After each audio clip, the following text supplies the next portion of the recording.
सभी को नमस्कार, एक हुकार। आप सभी का वेलकम है एडुपथ क्लासेस के एजुकेशनल डिजिटल प्लेटफॉर्म पे। मैं आपका अपना रवि आचार्य आप सभी का वेलकम करता हूं तहे दिल से। कैसे आप सभी अच्छे होंगे, बढ़िया होंगे और जबरदस्त होंगे। आज की इस जागरण क्लास में 3 टॉपिक हम लेने वाले हैं, जहां से वॉइस होगा, टेंस होगा और साथ ही साथ होगा आपका डिटर्मिनर्स। देखो, उन्हीं सारा पढ़ाने की पार पड़ेगी नहीं, अपन ने सारा पढ़ा दिया। केवल उन चीजों को हम डिस्कस करेंगे जो चीजें काफी इंपॉर्टेंट है, जहां से क्वेश्चन आता है तो आपके आंसर गलत हो सकते हैं, या फिर मैं यूं बात करूं कि जहां जहां इंपॉर्टेंट चीजें होती है उन्हीं को हम डिस्कस करने वाले हैं। तो एक बार जल्दी से महाशिवरात्रि के इस पावन पर्व पर आप सभी का स्वागत है एडुपथ क्लासेस के इस परिवार में। हम सेशन की शुरुआत करते हैं बढ़िया तरीके से और बेहतर तरीके से। उससे पहले हम सर इसका थोड़ा सा बड़ा कर दीजिए।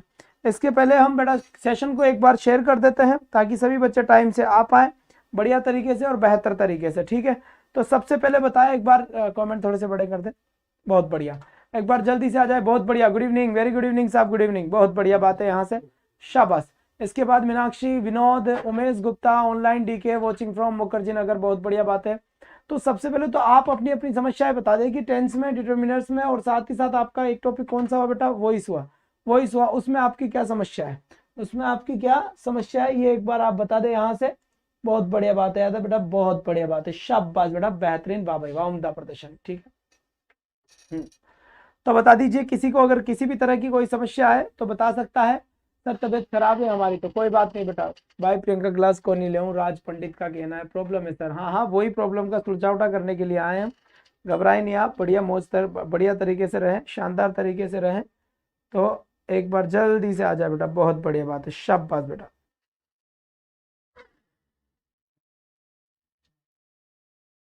चलो जी बच्चे,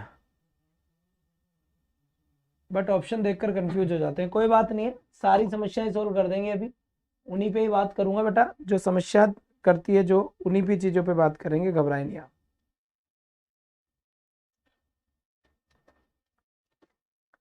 चलो जी चलो, बहुत बढ़िया बात है, तो जल्दी आ जाओ, जल्दी जल्दी, इतना टाइम नहीं है बेटा। आ जाओ बेटा, लाइव इंग्लिश, बहुत बढ़िया बात है। नोटिफिकेशन सर आज भोकाल में क्या हो गया था बेटा? भोकाल क्लास में आवाज नहीं आई, इसका मतलब भोकाल 2.0 तबाही मचाएगा बेटा यूट्यूब पे, घबराओ मत हो इसका मतलब। क्योंकि सारे काम अपने, जिसका काम थोड़ा सा ब्रेक करेगा, अपने तो हमने शुरू ही नहीं किया। लोग सोचते हैं कि भाई गड़बड़ हुआ, गड़बड़ नहीं हुआ भाई साहब। जब भी थोड़ा सा कुछ समस्या आती है तो मतलब अगली बार वार आता खतरनाक होगा। वैसे मैं कल क्लास संडे था, संडे में भोकाल लेता नहीं। क्यों? क्योंकि संडे में स्पेशल क्लास लेता, पर भोकाल संडे को होगा, वापस होगा, वापस होगा, और 2 बजे ही होगा, कोई टाइमिंग चेंज नहीं होगी। इस बात को ध्यान रखें बढ़िया तरीके से और बेहतर तरीके से। तो स्टार्टिंग कर लेते हैं आज के सेशन की ओर। चलो जी चलो, आ जाओ बेटा, आ जाओ, आ जाओ, बहुत बढ़िया बात है। वो शॉर्ट्स बना के डाल दो। चलिए साहब, चलिए, लाइव इंग्लिश जागरण क्लास तो शुरू कर दे। आ जाओ तो आ जाओ, ये लो, ये अंतिम हो गया, लो जी लो। तो बेटा आज हम वॉइस की, डिटर्मिनर्स की, और साथ ही साथ यहां पर एक और बात करूं तो टेंस की हम बात करने वाले हैं इसी क्लास के अंदर। छोटी छोटी मगर मोटी बातें, छोटी छोटी मगर मोटी बातें। तो यहां पर आ जाइए। देखो, सबसे पहले बात करते हैं आगे लेकर यहां पर। अब यहां पर सबसे इंपॉर्टेंट बात क्या है? सबसे इंपॉर्टेंट बात यह है कि आपको ज्यादा कुछ मुझे बताने की कोशिश नहीं पड़ेगी। फिर मैं आपसे बात करूंगा एक हल्की हल्की सी। अभी देखो कितना जल्दी, फास्ट एंड फ्यूरियस की जैसे हम करते हैं। चलो जी बेटा, तो सबसे पहले तो हम बात एक करेंगे। क्या बात करेंगे बेटा? अगर मैं टेंस की बात करूं ना, तो देखो टेंस के अंदर अगर मैं बात करूं तो मैं सब आपको अच्छे से पता है कि हेल्पिंग वर्ब क्या है, मेन वर्ब क्या है, वो उन सब की बात मैं नहीं करूंगा। मैं केवल आपको कुछ वर्ड्स की बात करूंगा। कुछ ऐसे वर्ड्स होते हैं कुछ, जिनको एडवर्ब्स के नाम से जानते हैं, और वो एडवर्ब्स बताती है कि भाई प्रेजेंट का मामला चल रहा है, पास्ट का मामला चल रहा है, या किसका मामला चल रहा है, वो ये बता देती है, और कोई खास बात नहीं है। ठीक है बच्चे, जैसे आप सभी बोलेंगे, सबसे पहले वर्ब की फर्स्ट फॉर्म और वर्ब की फर्स्ट फॉर्म में एस का, ईएस का और आईएस का यूज कौन सी कंडीशन में किया जाता है? तो सबसे पहले जो वर्ड्स होते हैं वो कौन कौन से बेटा? डेली हो गया, डेली के बाद कौन सा हो गया? ऑलवेज हो गया, ऑलवेज के बाद कौन सा हो गया? नेवर हो गया, नेवर के बाद कौन सा हो गया? यूजुअली हो गया, यूजुअली के बाद कौन सा हो गया? जनरली हो गया, जनरली के बाद कौन सा है ना? जनरली के बाद कौन सा हो गया बेटा? रेगुलरली हो गया। क्या हो गया यहाँ से? रेगुलरली हो गया। रेगुलरली के बाद क्या हो गया, आप सब लिखो जो आपका रिवीजन हो जाए, क्या ही मतलब है फिर अगर लिखोगे नहीं तो। ठीक है, फ्रीक्वेंटली हो गया, ये फ्रीक्वेंटली हो गया बेटा। फ्रीक्वेंटली के बाद और अगर मैं बात करूं आपसे तो ये सेल्डम हो गया। सेल्डम के बाद और करूं मैं बात से आपसे तो बेयरली हो गया। बेयरली के बाद और बात करूं मैं आपसे तो यहां से देखिए बेटा, यहां पर एक बात और शांति से सुनना, एवरी के साथ टाइम हो गया। क्या, एवरी के साथ टाइम हो गया। एवरी के साथ क्या हो गया, यहां से टाइम हो गया। ठीक है, तो ऐसी कुछ चीजें हैं जिनको लगाने के बाद हम वर्ब की फर्स्ट फॉर्म में एस या एस ऐसा कुछ लगा देते हैं, ये आपको बढ़िया तरीके से पता है ना। लेकिन यहाँ पर और जैसे अगर मैं बात करूं तो समटाइम्स हो गया। क्या हो गया बेटा, समटाइम्स हो गया। बात समझ में आ गई यहाँ। ठीक है, तो डेली, ऑलवेज, समटाइम्स, ऑफन हो गया। ऑफन हो गया, ऑफ टी एन, या फिर रेयरली हो गया। क्या हो गया बेटा, यहाँ पर रेयरली हो गया। तो ऐसे वर्ड्स हैं, ये वर्ड्स बताते हैं किसी भी चीज की बारंबारता को। किसको बताते हैं बेटा, बारंबारता को बताते हैं। ये सेल्डम हो गया। जल्दी से मैच करो कि कौन सा वर्ड हम भूल गए हैं, कौन सा वर्ड हम भूल गए हैं। और आपके लिए सबसे महत्वपूर्ण चीज बताऊंगा मैं भी थोड़ी सी देर में, ध्यान देना कि एवरी के साथ टाइम आ गया, समटाइम्स आ गया, ऑफन आ गया, सेल्डम आ गया, ये सारे वर्ड होते हैं। तो ये वो सारे के सारे वर्ड ये बताते हैं कि भाई वर्ब की फर्स्ट फॉर्म में एस या एस लगेगा ही लगेगा। पहली बात तो ये है। लेकिन यहां पर जो हमारी सीखने वाली बात है, वो सीखने की वाली बात क्या है, सबसे पहली बात तो आप दिमाग में रखो कि वर्ब की फर्स्ट फॉर्म, और अगर वर्ब की फर्स्ट फॉर्म में एस, ईएस और आईएस लग जाता है ना, तो ये आपकी सिंगुलर वर्ब बन जाती है। क्या बन जाती है, सिंगुलर बन जाती है। पहली बात तो ये। और दूसरी बात, ये जो वर्ब की फर्स्ट फॉर्म होती है वो हमेशा कैसी रहती है, प्लूरल रहती है। जैसे PLAY, प्ले एक प्लूरल वर्ब है, ध्यान रखना इस बात का। क्यों, क्योंकि इसके अंदर एस, ईएस, आईएस नहीं लग रहा। लेकिन अगर मैं बात करूं प्लेस को लेकर, प्लेस को लेकर अगर मैं बात करूं तो ये आपकी सिंगुलर वर्ब होती है, क्योंकि इसमें क्या लग रहा है, इसमें आपका एस लग रहा है। बात समझ में आई नहीं आई, यहां तक की बात समझ में आ गई। अब आपको सबसे बड़ी कंफ्यूजन क्या होता है, सबसे बड़ा कंफ्यूजन क्या होता है, ध्यान से सुनना। ये सारी दुनिया को पता है, क्या क्या पता है बेटा, कि सिंगुलर सब्जेक्ट के साथ सिंगुलर वर्ब आती है। लिख लिया मैंने, सिंगुलर सिंगुलर, इसका मतलब सिंगुलर सब्जेक्ट के साथ सिंगुलर वर्ब आती है, और यहाँ पर प्लूरल सब्जेक्ट के साथ प्लूरल वर्ब आती है। ठीक है, प्लूरल वर्ब RAL आता है, तो यहाँ पर प्लूरल आती है। दूसरी बात, एक जो इंपॉर्टेंट चीज होती है, वो इंपॉर्टेंट चीज क्या है, ये भी ध्यान से सुन लो बेटा, है ना। विदाउट हेल्पिंग वर्ब हम नोट का यूज नहीं कर सकते। Without helping verb, without helping verb हम नोट का यूज नहीं कर सकते। किसका यूज नहीं कर सकते, नोट का यूज नहीं कर सकते। नोट का यूज नहीं कर सकते, एक ये बात इंपॉर्टेंट है। यहां से सारी चीजें आपको आती है, क्या नहीं आता वो मैं अब बताने की कोशिश करूंगा आपको। यहां पर सबसे पहले मैं आपको ये बताने की कोशिश करूंगा, ध्यान देना कि बेटा ये जो डू और डज है ना, डू और जो डज है, ये डू और डज आपकी क्या हो गई, हेल्पिंग वर्ब हो गई। ठीक है, लेकिन यहां पर डू आपका मेन वर्ब भी होता है। क्या होता है, डू आपका मेन वर्ब भी होता है। यहां लिखा मैंने मेन वर्ब, ये इसका मेन वर्ब भी होता है। पहली बात तो ये। ठीक है, इसकी पहली फॉर्म कौन सी होती है, डू और डज इसकी फर्स्ट फॉर्म होती है। सेकेंड फॉर्म क्या होती है, इसकी डिड होती है। और थर्ड फॉर्म क्या होती है, इसकी डन होती है। अब गलती कहां पर होती है आप लोगों से, कि तुम इन दोनों को एक ही चीज, आप लोग इसको सेम चीज मानते हो। ये सेम चीज नहीं है, ये हेल्पिंग वर्ब है, इनका कोई मीनिंग नहीं, नो नहीं है, नो मीनिंग, इनका कोई मीनिंग ही नहीं होता। नो मीनिंग, इनका कोई मीनिंग नहीं है। लेकिन यहां पर इनका मतलब होता है करना। करना इसका मतलब है, क्योंकि ये क्या है बेटा, मेन वर्ब है। ये क्या है, मेन वर्ब है। इस चीज का ध्यान दे। अब आपको समस्या क्या होती है, यहां पर अपनी समस्या का समाधान देखना। मैं जैसे कि मैं ये काम करता हूं, तो मैंने लिखा आई डू इट। क्या लिखा मैंने, आई डू इट, मैं ये काम करता हूं। ठीक है, आई डू इट, मैं ये काम करता हूं, वह ये काम करता है, ही डज इट। तो बेटा ये बनेगी इंग्लिश इसकी। क्यों, जैसे मैं खेलता हूं, है ना, मैं क्रिकेट खेलता हूं, तो क्या बना, I play cricket, I play cricket. वैसे ही सेम यहां से हुआ कि वह क्रिकेट खेलता है, तो यहां पे लिखा बेटा ही प्लेस क्रिकेट। अब यहां पर एक चीज ध्यान से समझने वाली बात क्या है, ध्यान से समझने वाली बात केवल इतनी सी है, जो डू का मतलब क्या होता है, करना, प्ले का मतलब क्या होता है, खेलना। लेकिन पॉजिटिव सेंटेंस जब आप बनाते हो तब यहां समस्या नहीं आती। समस्या आपको तब आएगी जब आप इसका नेगेटिव सेंटेंस बनाएंगे। और अब जब आप इस सेंटेंस का नेगेटिव बनाने की कोशिश करेंगे, तो यहां पर आप नेगेटिव कैसे बनाएंगे बेटा, आई, अब नोट लगाओगे तो हेल्पिंग वर्ब लगाओ। आई के साथ क्या आती है, helping verb do. I do not, और डू के साथ मेन वर्ब की फर्स्ट फॉर्म आती है, तो डू आंसर होगा। आई डू नॉट डू इट। अब ये कंफ्यूजन हो गया, सर यहां पर भी डू आ गया और यहां पर भी डू आ गया।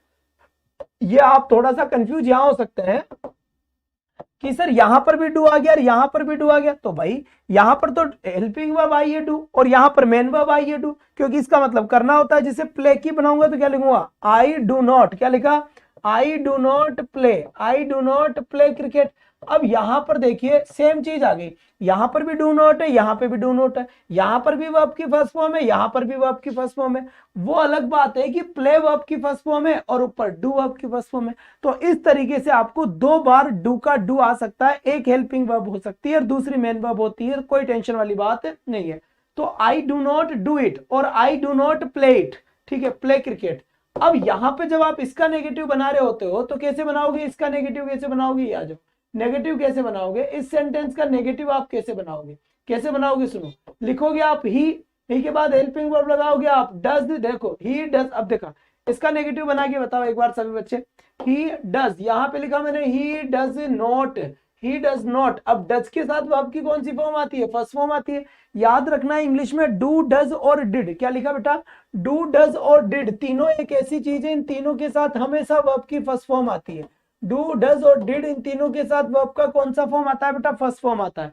तो यहां पर जब मैं लिखूंगा he does not do it, ये बनेगा, ये बनेगा बेटा, क्यों, क्योंकि यहां पर वर्ब की फर्स्ट फॉर्म आ गई, यहां पर डज आ गया। तो डू डज डिड के साथ हमेशा वर्ब का कौन सा फॉर्म आता है, फर्स्ट फॉर्म आता है। अब तुम यहां पे डज करने की कोशिश मत कर लेना, क्योंकि एक्चुअल वर्ब की फर्स्ट फॉर्म कौन सा होता है, एक्चुअल वर्ब की फर्स्ट फॉर्म होता है बेटा आपका सीधा डू होता है। बात समझ में आ गई। तो ये डू डज डिड क्रिया समझ में आ गई कि हेल्पिंग वर्ब भी होती है और मेन वर्ब भी होती है। बताओ एक बार जल्दी से, बहुत बढ़िया बात है, एक बार जल्दी से बताओ बेटा, क्योंकि इसके बाद ये समस्या जिंदगी भर के लिए गायब हो जानी चाहिए, है ना, ध्यान रखना यहाँ पर, क्योंकि मैं समस्याओं की बात कर रहा हूँ और समस्या अगर फिर भी रह गई तो समस्या हो जाएगी मुझे। ये सेम चीज आपकी किसके साथ होती है बेटा, हेज हेव के साथ होती है। हेज और हेव ये आपकी कौन सी फॉर्म है, ये आपकी वर्ब की फर्स्ट फॉर्म है। और हेड आपकी कौन सी फॉर्म होती है, हेड आपकी सेकंड फॉर्म होती है, और सॉरी सेकंड फॉर्म होती है, यहां से लिख दिया मैंने, ये लिखा मैंने सेकंड फॉर्म, ठीक है बेटा, सेकंड फॉर्म। और यहां पर जो हेड होता है वो हेड वर्ब की कौन सी फॉर्म होती है, ये वर्ब की थर्ड फॉर्म होती है। मतलब क्या होता है इसका, रखना, इसका मतलब होता है, क्या होता है, रखना।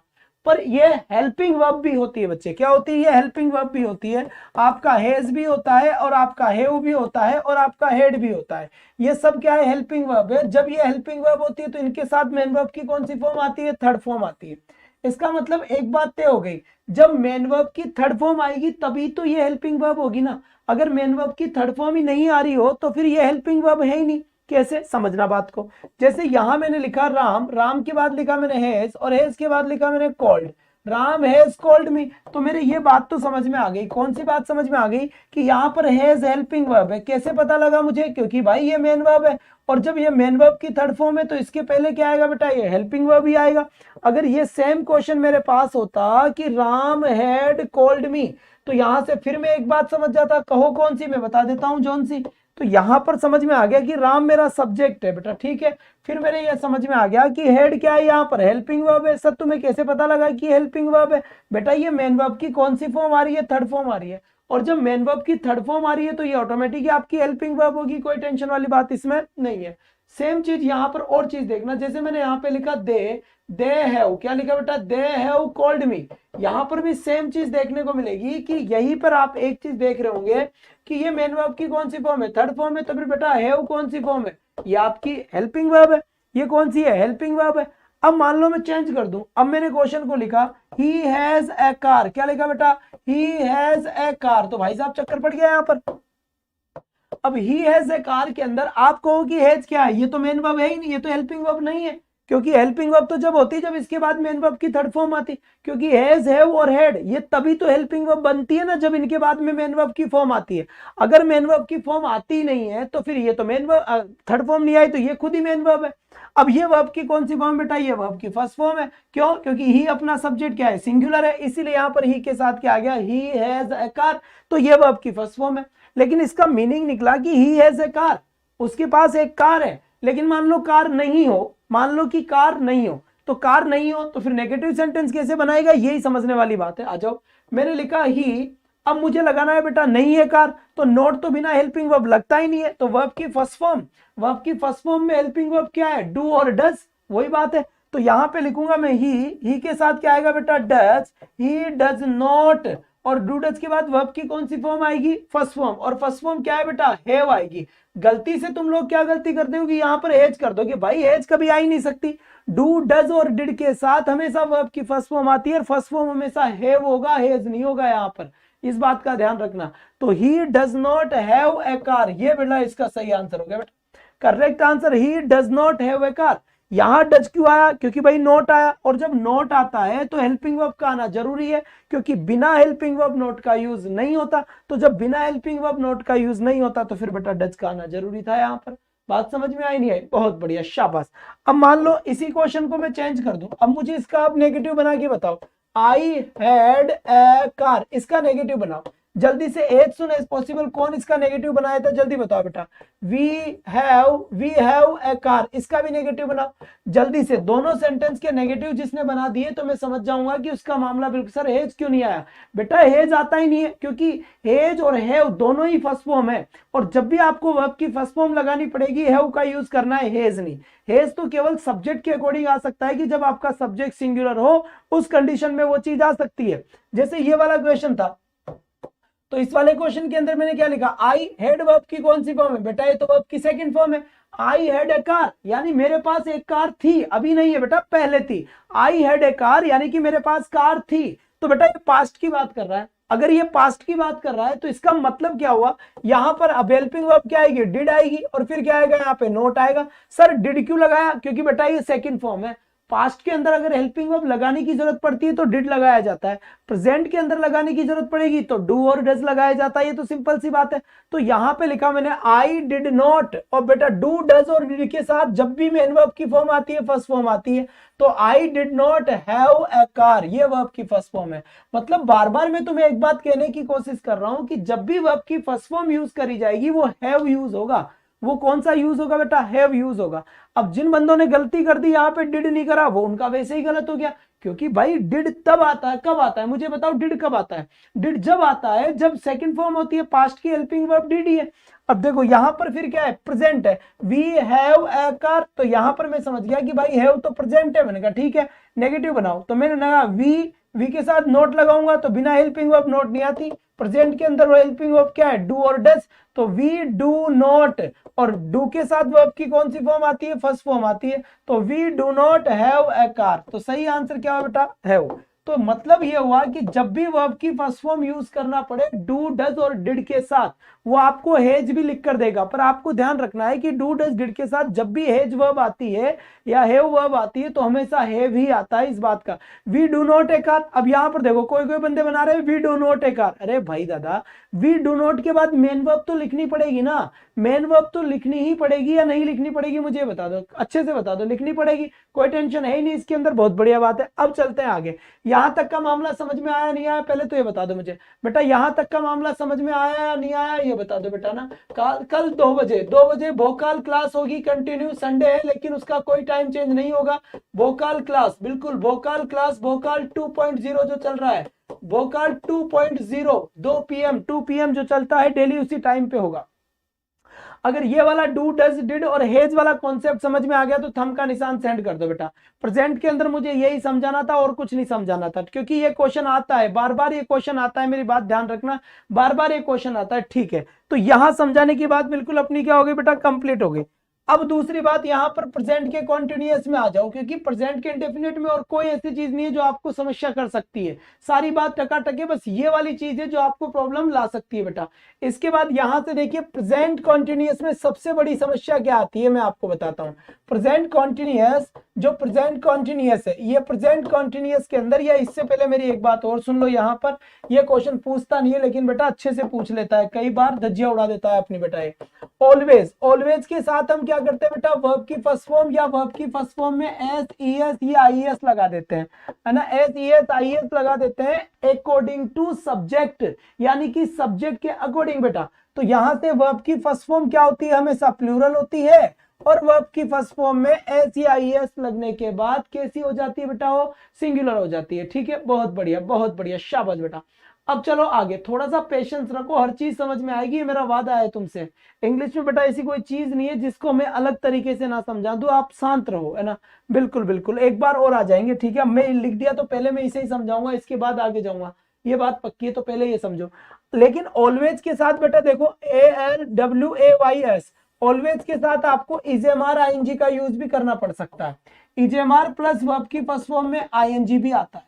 अब आप देखो कि सर ये कैसे हो गया, आज तक तो हमने यही सुना था। मैंने कहा क्या सुना था बेटा, आज तक हमने यही सुना था कि ऑलवेज आता है तो वर्ब की फर्स्ट फॉर्म या वर्ब की फर्स्ट फॉर्म में एस या एस लगाते हैं। मैं दोबारा समझा दूंगा, थोड़ा वेट करें बेटा ना, थोड़ा सा वेट करें। क्या देखा था कि जब भी ऑलवेज आता है, जब वर्ब की फर्स्ट फॉर्म या फर्स्ट फॉर्म में एस, ईएस और आईएस आता है, और ऑलवेज जब भी आता है तो इजेमार आईएनजी आता है। कब आता है बेटा, ध्यान दो, ये आता है जब ऑलवेज का यूज अनप्लीजेंट वे में किया जाए। अनप्लीजेंट यानी कोई नेगेटिव मीनिंग देने वाला सेंटेंस आए नेगेटिव, तो बेटा इजेमार आईएनजी आ जाता है, ठीक है। वरना वही वर्ब की फर्स्ट फॉर्म में एस या ईएस आ जाए। जैसे मैं डेली मंदिर जाता हूं, तो मैंने लिखा आई ऑलवेज, क्या लिखा बेटा, I always go to temple. मैं डेली मंदिर जाता हूं तो टेम्पल आ गया। तो यहां पर आदत है मेरी है टेम्पल जाने की, मंदिर जाने की, अच्छा काम भी है, कोई समस्या वाली बात है ही नहीं यहां पर। तो बेटा यहां पर हम आई के साथ क्या करेंगे, गो का गो ही करेंगे। क्यों, आई को हमेशा मतलब आई के साथ हमेशा वर्ब की फर्स्ट फॉर्म यूज करी जाती है। याद रखना, ये तो सबको पता है ना बेटा, क्योंकि हम अब क्या बोलते हैं, आई लाइक यू, लाइक बोलते हैं, लाइक्स नहीं बोलते हैं। आई लव यू बोलते हैं, आई लव्स यू नहीं बोलते हैं। तो यहां पर आई गो, ये बात समझ में आ गई, ठीक है। अब यहां पर फिर मैंने लिखा ही, अब ही के साथ देखो बेटा, यहां पर जैसे ही लिखूंगा वैसे ही क्या होगा, ही ऑलवेज, क्या लिखा मैंने, he always goes to temple. यहां पर भी वही चीज समझ में आ गई कि ही के साथ में ही अपना कैसा है, सिंगुलर सब्जेक्ट है। सिंगुलर सब्जेक्ट के साथ सिंगुलर वर्ब आती है, तो यहां पर बेटा गोज आएगा, गोज वर्ब आएगी। यहां पर बात समझ में आई नहीं आई, क्लियर हो गई यहां तक की बात की। यहां पर कौन सी वर्ब आ गई बेटा, गोज वर्ब यहां पर आ गई, ठीक है, ठीक। तो ये तो दोनों ही पॉजिटिव है, पर मान लो अब यहां पर देख लो, जैसे वह मुझे हमेशा ही छेड़ता है, तो मैं लिखूंगा ही ऑलवेज, है ना, ही ऑलवेज, फिर मैं लिखूंगा टीज मी, क्या लिखा बेटा, टीज मी, वह हमेशा मुझे छेड़ता है। टीज का मतलब होता है छेड़ना। अब बेटा ऑलवेज का यूज तो हो गया, ऑलवेज का यूज तो आ गया, लेकिन यहां पर सेंस कैसा है, सॉरी, सेंस कैसा है, छेड़ने का है, नेगेटिव सेंस है ना, नेगेटिव सेंस है बेटा। तो जब नेगेटिव सेंटेंस से यहां पर देखो टीज वर्ब से पता चल गया कि छेड़नी अच्छी बात नहीं है, तो ऐसी कंडीशन में ही इज ऑलवेज टीजिंग मी, क्या आएगा यहां पर, इज। यहां पर आएगा बेटा ही इज, क्या लिखा आएगा, इज टीजिंग आंसर होगा यहां पर क्या होगा बेटा, इज टीजिंग आंसर हो गया, इज हमारा आईएनजी आएगा। तो ऑलवेज देखने के बाद हर बार आपका एस या एस आता है, ये बात बिल्कुल सत्य है। लेकिन एक बात ध्यान रखें कि जब ऑलवेज का यूज अनप्लीजेंट वे में किया जाए, जब ऑलवेज का यूज गलत तरीके में या नेगेटिव चीज में किया जाए, तो इजेमार आईएनजी भी आता है। जैसे मैंने इस सेंटेंस में बता दिया आपको, ही इज ऑलवेज टीजिंग मी, वह मुझे हमेशा छेड़ता है, तो इज टीजिंग आएगा, यहां पर टीजेज नहीं आएगा। बात समझ में आ गई। अगर ये बात समझ में आ गई हो तो जल्दी से थंब का निशान सेंड कर दो बेटा, फटाफट थंब का निशान सेंड कर दो, ठीक है।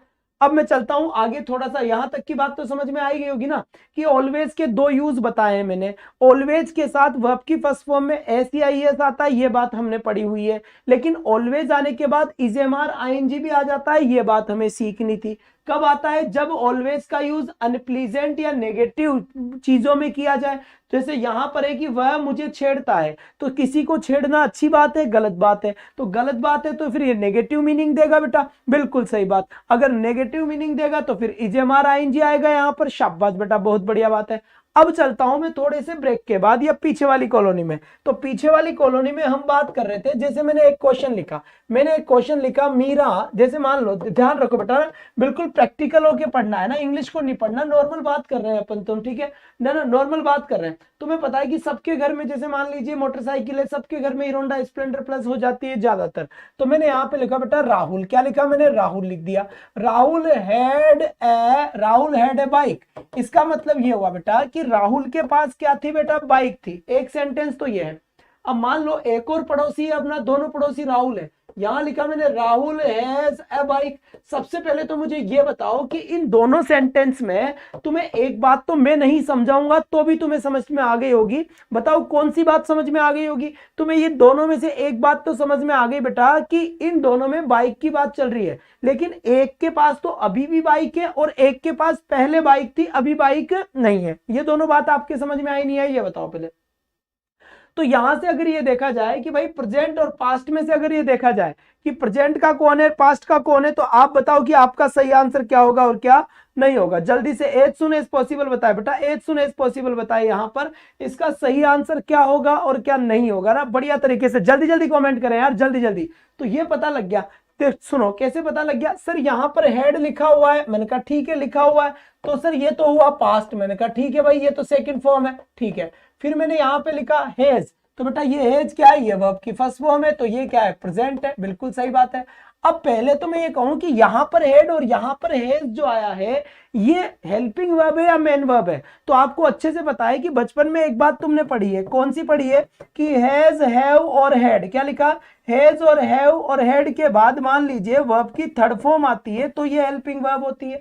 कब? जब थर्ड फॉर्म आती है, क्योंकि इनके बाद मेन वर्ब की कौन सी फॉर्म आएगी, मेन वर्ब की थर्ड फॉर्म आएगी, लेकिन इनके बाद तो थर्ड फॉर्म है ही नहीं, इसका मतलब भाई ये हेल्पिंग वर्ब नहीं है।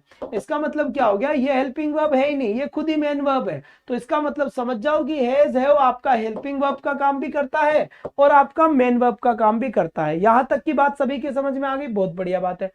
अब मैं कहूं कि Rahul had a bike, Rahul के पास एक बाइक थी। अब मैं कहूं कि इसका नेगेटिव सेंटेंस बनाओ आप, है ना। पास्ट परफेक्ट नहीं हुआ है बेटा, पास्ट परफेक्ट नहीं हुआ है, यही तो समझाने के लिए आज आया हूं मैं तुम्हारे पास। पास्ट परफेक्ट जब होता जब हेड के बाद यहां पर मैं वर्ब की थर्ड फॉर्म करता, हेड फिनिश्ड, ये बेटा पास्ट परफेक्ट होता है। ये होता है पास्ट परफेक्ट जब क्या लिखा हुआ आता है, जब यहां पर हेड प्लस थर्ड फॉर्म आए, या फिर लिखा हुआ आता हैज फिनिश्ड, तो बेटा ये प्रेजेंट का परफेक्ट हो जाता। या फिर लिखा हुआ था हैव फिनिश्ड, अगर हैव फिनिश्ड भी लिखा हुआ था तो ये भी प्रेजेंट का परफेक्ट हो जाता। लेकिन कैसे हो सकता है, यहां पर तो थर्ड फॉर्म तो आ ही नहीं रही, थर्ड फॉर्म नहीं आ रही। इसका मतलब ये समझने की कोशिश करो बेटा कि ऊपर वाली चीजें हेल्पिंग वर्ब है ही नहीं, वो सारी की सारी मेरे गुलाब जामुन सारी की सारी क्या है, मेन वर्ब है। अब जब मेन वर्ब है तो मुझे क्या बनाना है, इनका नेगेटिव सेंटेंस बनाना है, ठीक है। तो नेगेटिव सेंटेंस बनाऊंगा तो मैं क्या लिखूंगा बेटा, राहुल, राहुल के बाद नेगेटिव में क्या लगाऊंगा, नोट। लेकिन नोट एक बात बोलता है, ओए मेरी बात सुन, नोट एक बात बोलता है कि ओए मेरी बात सुन, तुम कभी भी मुझे लगाओगे सेंटेंस में, मैंने कहा लगा देंगे तुझे, तुम कौन सा डरते हम तुमसे। तो ये कहा कि मेरी हेल्पिंग वर्ब को साथ लेके आओ, मैं मेरी हेल्पिंग वर्ब के बिना तुम्हारे किसी भी सेंटेंस में नहीं आऊंगा। नोट ने ये बात बोल दी। तो जब से इंग्लिश वाले क्या करते हैं, नोट लगाने से पहले भाई साहब हेल्पिंग वर्ब को लेकर आना पड़ता है। क्यों? क्योंकि हेल्पिंग वर्ब को इसलिए लाना पड़ता है नोट लगाने से पहले, क्योंकि बिना हेल्पिंग वर्ब हम नोट का यूज कर ही नहीं सकते। तो जब हम नोट का यूज नहीं कर सकते, इसका मतलब पहले तो हेल्पिंग वर्ब जज करो कि हेल्पिंग वर्ब कौन सी है। तो इसकी हेल्पिंग वर्ब करेंगे तो हेल्पिंग वर्ब देखिए, हेड क्या है, वर्ब की सेकंड फॉर्म है, तो जब सेकंड फॉर्म है तो हेल्पिंग वर्ब क्या होती है बेटा, डिड होती है। तो राहुल डिड नॉट, अब डिड के बाद वर्ब की कौन सी फॉर्म आएगी, फर्स्ट फॉर्म आएगी। पहले कौन सी आ रही थी, सेकंड फॉर्म आ रही थी। अब भाई साहब फर्स्ट फॉर्म कौन सी होती है, तो याद रखना है फर्स्ट फॉर्म हमेशा हैव काम में आती है, हेज कभी भी काम में नहीं आएगी। यही चीज सिखा रहा हूं कि जब भी वर्ब की फर्स्ट फॉर्म यूज करना पड़े तो वर्ब की फर्स्ट फॉर्म आपको कौन सी यूज करनी पड़ेगी, आपको हैव ही यूज करनी पड़ेगी। हैव ए कार, ये बन गया बेटा, ये बात समझ में आ गई। तो मैं जिस चीज को एम्फेसाइज कर रहा हूं या जिस चीज को मैं जोर देने की कोशिश कर रहा हूं वो यही है कि भाई जब भी वर्ब की फर्स्ट फॉर्म आती है तो हैव आती है, हेज कभी नहीं आती। अब इसका नेगेटिव बनाएंगे, ठीक है बेटा। इसका नेगेटिव कैसे बनाएंगे, आ जाओ जल्दी से। तो इसका सेम देखो बेटा, राहुल आ गया यहां पर, मैंने कहा ठीक है भाई, लेकिन इस बार बेटा हेल्पिंग वर्ब क्या आएगी, हाँ हेल्पिंग वर्ब क्या आएगी। अब यहां पर तो वर्ब की फर्स्ट फॉर्म है, तो बेटा यहां पर तो वर्ब की सेकंड फॉर्म थी, इसलिए डिड हेल्पिंग वर्ब आई है। क्योंकि जब वर्ब की सेकंड फॉर्म होती है तो हेल्पिंग वर्ब होती है डिड, क्या बेटा, डिड हेल्पिंग वर्ब होती है। लेकिन जब वर्ब की फर्स्ट फॉर्म होती है तो हेल्पिंग वर्ब होती है डू और डज, डू और डज। अब कहां पर डू आएगा, कहां पर डज आएगा, बिल्कुल पीछे पड़ चुके हम पीछे वाली दुनिया में। तो बेटा कहां पर डू और कहां पर डज, तो राहुल के साथ नोट लगाऊंगा तो हेल्पिंग वर्ब लगाऊंगा डज नॉट। तो यहां आया बेटा राहुल डज नॉट। अब डज नॉट के बाद वर्ब की वही कौन सी फॉर्म आएगी, फर्स्ट फॉर्म। तो फर्स्ट फॉर्म कौन सी होती है, वही हैव होती है। मैंने बता दिया जब भी हैव वाला डिपार्टमेंट आता है तो वर्ब की फर्स्ट फॉर्म केवल क्या आती है, हैव आती है। तो Rahul does not have a car, या लो ये आ गया बात समझ में। तो यहां पर ये बात समझ में आ गई ना अच्छे से सभी के? बताओ जल्दी से। बिल्कुल बेटा, बात समझ में आ गई, बहुत बढ़िया। जो नए स्टूडेंट्स है वो इस नंबर का स्क्रीनशॉट ले ले, स्क्रीन पे स्लाइड पे भी चल रहा है बेटा, यहाँ पर इस नंबर के स्क्रीनशॉट लेकर मुझे सेंड कर दे कि सर एलडीसी के ग्रुप में ऐड कर दो व्हाट्सएप पे, या फिर रीट के ग्रुप में ऐड कर दो व्हाट्सएप पे। क्यों बेटा? क्योंकि मेरी याद रखना 23 और 25 फेब को भयंकर वाली क्लास होगी, यूट्यूब की सबसे बड़ी क्लासेस होगी बेटा इन दोनों दिन, याद रखना इस बात का। ये भी लगातार 6 घंटे और ये भी लगातार 6 घंटे। कंप्लीट इंग्लिश ग्रामर होगा इसमें। क्या होगा इनमें? कंप्लीट इंग्लिश ग्रामर होगा बेटा, कंप्लीट इंग्लिश ग्रामर होगा। इस बात का ध्यान रखे, क्या इस बात का ध्यान रखे। इसीलिए मुझे इस नंबर पे व्हाट्सएप करके मेरे ग्रुप में जरूर जुड़े ताकि मैं आपके पास क्लास सेंड कर सकूं। बात समझ में आ गई? बहुत बढ़िया बात है। मीनाक्षी स्वामी जी क्या बात हो गई भाई? Repeat this please. अब ये जो लेट आ रहे हैं ना, ये लेट ही देखेंगे। रिपीट दिस प्लीज ऐसे नहीं होता। जो बच्चे मेरे पास टाइम से आए तो तुम्हारे चक्कर के अंदर ये थोड़ी कि इसी में घूमता रहूंगा ना, ना जी ना, हमसे ना हो पाएगा। बहुत बढ़िया। अब चलते हैं आगे की तरफ।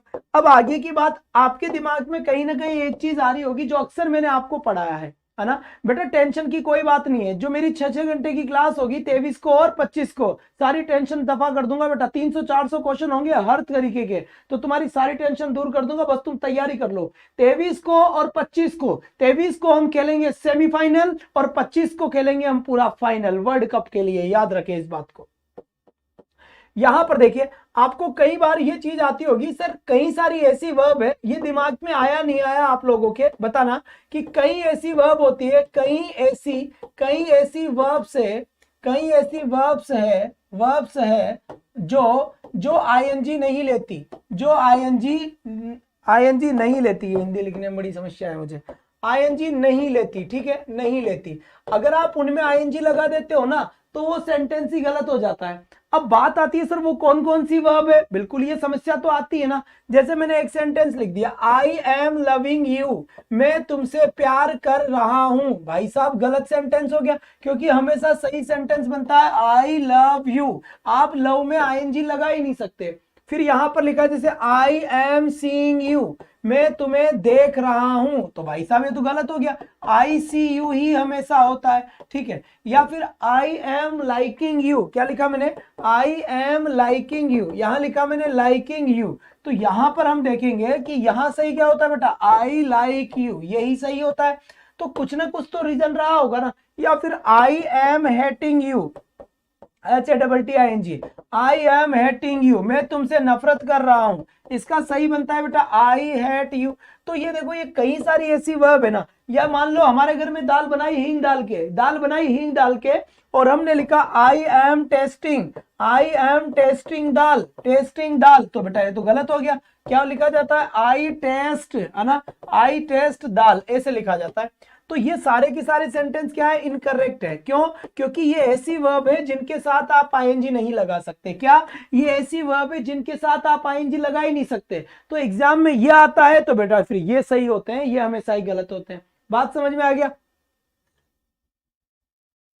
बेटा सीइंग का मतलब ज्यादा टाइम के देखने से कोई फर्क नहीं पड़ता। सीइंग का मतलब अगर आईएनजी लगता है ना तो उसका मीनिंग बदल जाता है, और उसका मीनिंग होता है फिर जांच करवाना। क्या होता है? जांच करना, देखना, चेक करना, वो होता है।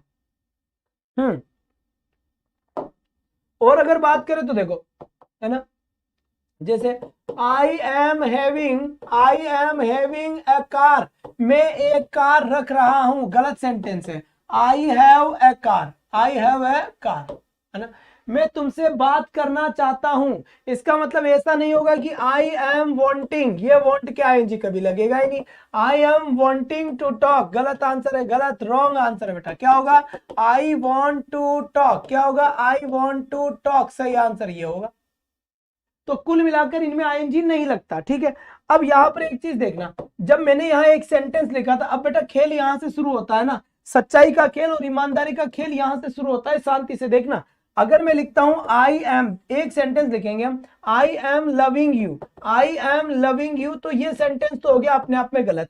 फिर मैंने लिखा आई, है ना, ध्यान रखना है बेटा, एक मिनट रुक जाओ, I have been loving you, ये दो सेंटेंस लिख दिया मैंने, ठीक है बेटा। अब मैं कहूं कि इन दोनों सेंटेंस गलत है। क्यों गलत है? क्योंकि एम तो आएगा ही नहीं ना। जब एम कैसे आ जाएगा? क्योंकि यहां पर देखो बेटा, लव एक ऐसी वर्ब है जिसमें आईएनजी नहीं लगता। लव एक ऐसी वर्ब है जिसमें आईएनजी नहीं लगता। तो ये बात तो समझ में आ गई कि दोनों के दोनों ही सेंटेंसेस अपने क्या हुए, इनकरेक्ट हुए। लेकिन अब खेल समझ में ये आना है, क्या खेल समझ में ये आना है कि इनके सही क्या होंगे, तो इनके करेक्ट आंसर क्या होंगे बताओ। जैसे ये है, तो बेटा ये क्या है, इजेमार आईएनजी है, प्रेजेंट का कॉन्टिन्यूअस हो रहा है, यहां पे हैज बीन हैव बीन हो रहा है, बिल्कुल सही बात है। तो यहां पर हम देखेंगे आई एम लविंग यू, तो इसका सही बनेगा बेटा आई लव यू। क्यों? क्योंकि हमने प्रेजेंट कॉन्टिन्यूअस से प्रेजेंट इंडेफिनिट में ले लिया आई लव यू। लेकिन फिर इसका सही क्या बनेगा? जब इसका सही ये बन रहा है तो फिर इसका सही क्या बनेगा बेटा? इससे एक टेंस ऊपर चल जाओ, हैज बीन हैव बीन दिया हुआ है, आईएनजी है, तो तुम केवल जब भी has been have been ING आए तो हैज हैव थर्ड फॉर्म सही आंसर होगा। तो आई हैव लव्ड यू, ये आंसर आपका सही हो जाएगा, ये आंसर आपका सही हो जाएगा। तो ध्यान रखें, जब इजेमार के साथ आईएनजी आता है तो फर्स्ट फॉर्म के साथ सही होता है, और जब हैज बीन हैव बीन वाला डिपार्टमेंट आता है तो हैज हैव के साथ थर्ड फॉर्म कर दो, क्योंकि थर्ड फॉर्म तो बनता ही है ना। थर्ड फॉर्म तो बनता है कि नहीं बनता बेटा? जल्दी से बताओ। बहुत बढ़िया बात है, शाबाश। गलत answer I have loved you, बिल्कुल सही है। अब ये तो कोई बात नहीं, हमने एक तो सीख लिया। अब आपसे मैं दूसरा पूछता हूं, और अगर वो आप बता देंगे तो मैं समझ जाऊंगा बेटा मेहनत काम कर रही है। बेटा हिंदी में बस मैं देखो, हिंदी में क्या बोलेंगे, हिंदी में ये काम ऐसे जो एक ही बार होते हैं। मैं तुमसे प्यार करता हूं, इसका मतलब मैं भी करता हूं, कल भी करूंगा, परसों भी करूंगा, हमेशा ही करूंगा, सोऊंगा जब भी करूंगा, और नहीं सोऊंगा जब भी करूंगा, काम करके जाऊंगा तब भी करूंगा, पढ़ाऊंगा जब भी करूंगा, पढ़ूंगा जब भी करूंगा। प्यार कोई ऐसी चीज तो है नहीं कि अभी अभी कर रहा हूं 2 घंटे बाद नहीं करूंगा। तो बेटा ये चीजें ऐसी होती है जो कंटिन्यू होती नहीं है, ये होती है तो होती है, नहीं होती है तो नहीं होती है। जैसे मैंने यहाँ पे लिखा आई एम नोइंग यू, अब मैं कहूँ कि इसका सही आंसर बताओ, आई एम नोइंग यू, इसका सही आंसर बताओ बेटा। फिर मैंने लिखा आई हैव बीन, क्या लिखा? I have been knowing you, अब इसका सही आंसर बताओ। I have been knowing you, इसका सही आंसर बताओ। दोनों को सोच और समझ के जवाब देना बेटा, क्या क्या करके? सोच और समझ के जवाब देना है, बताओ जल्दी।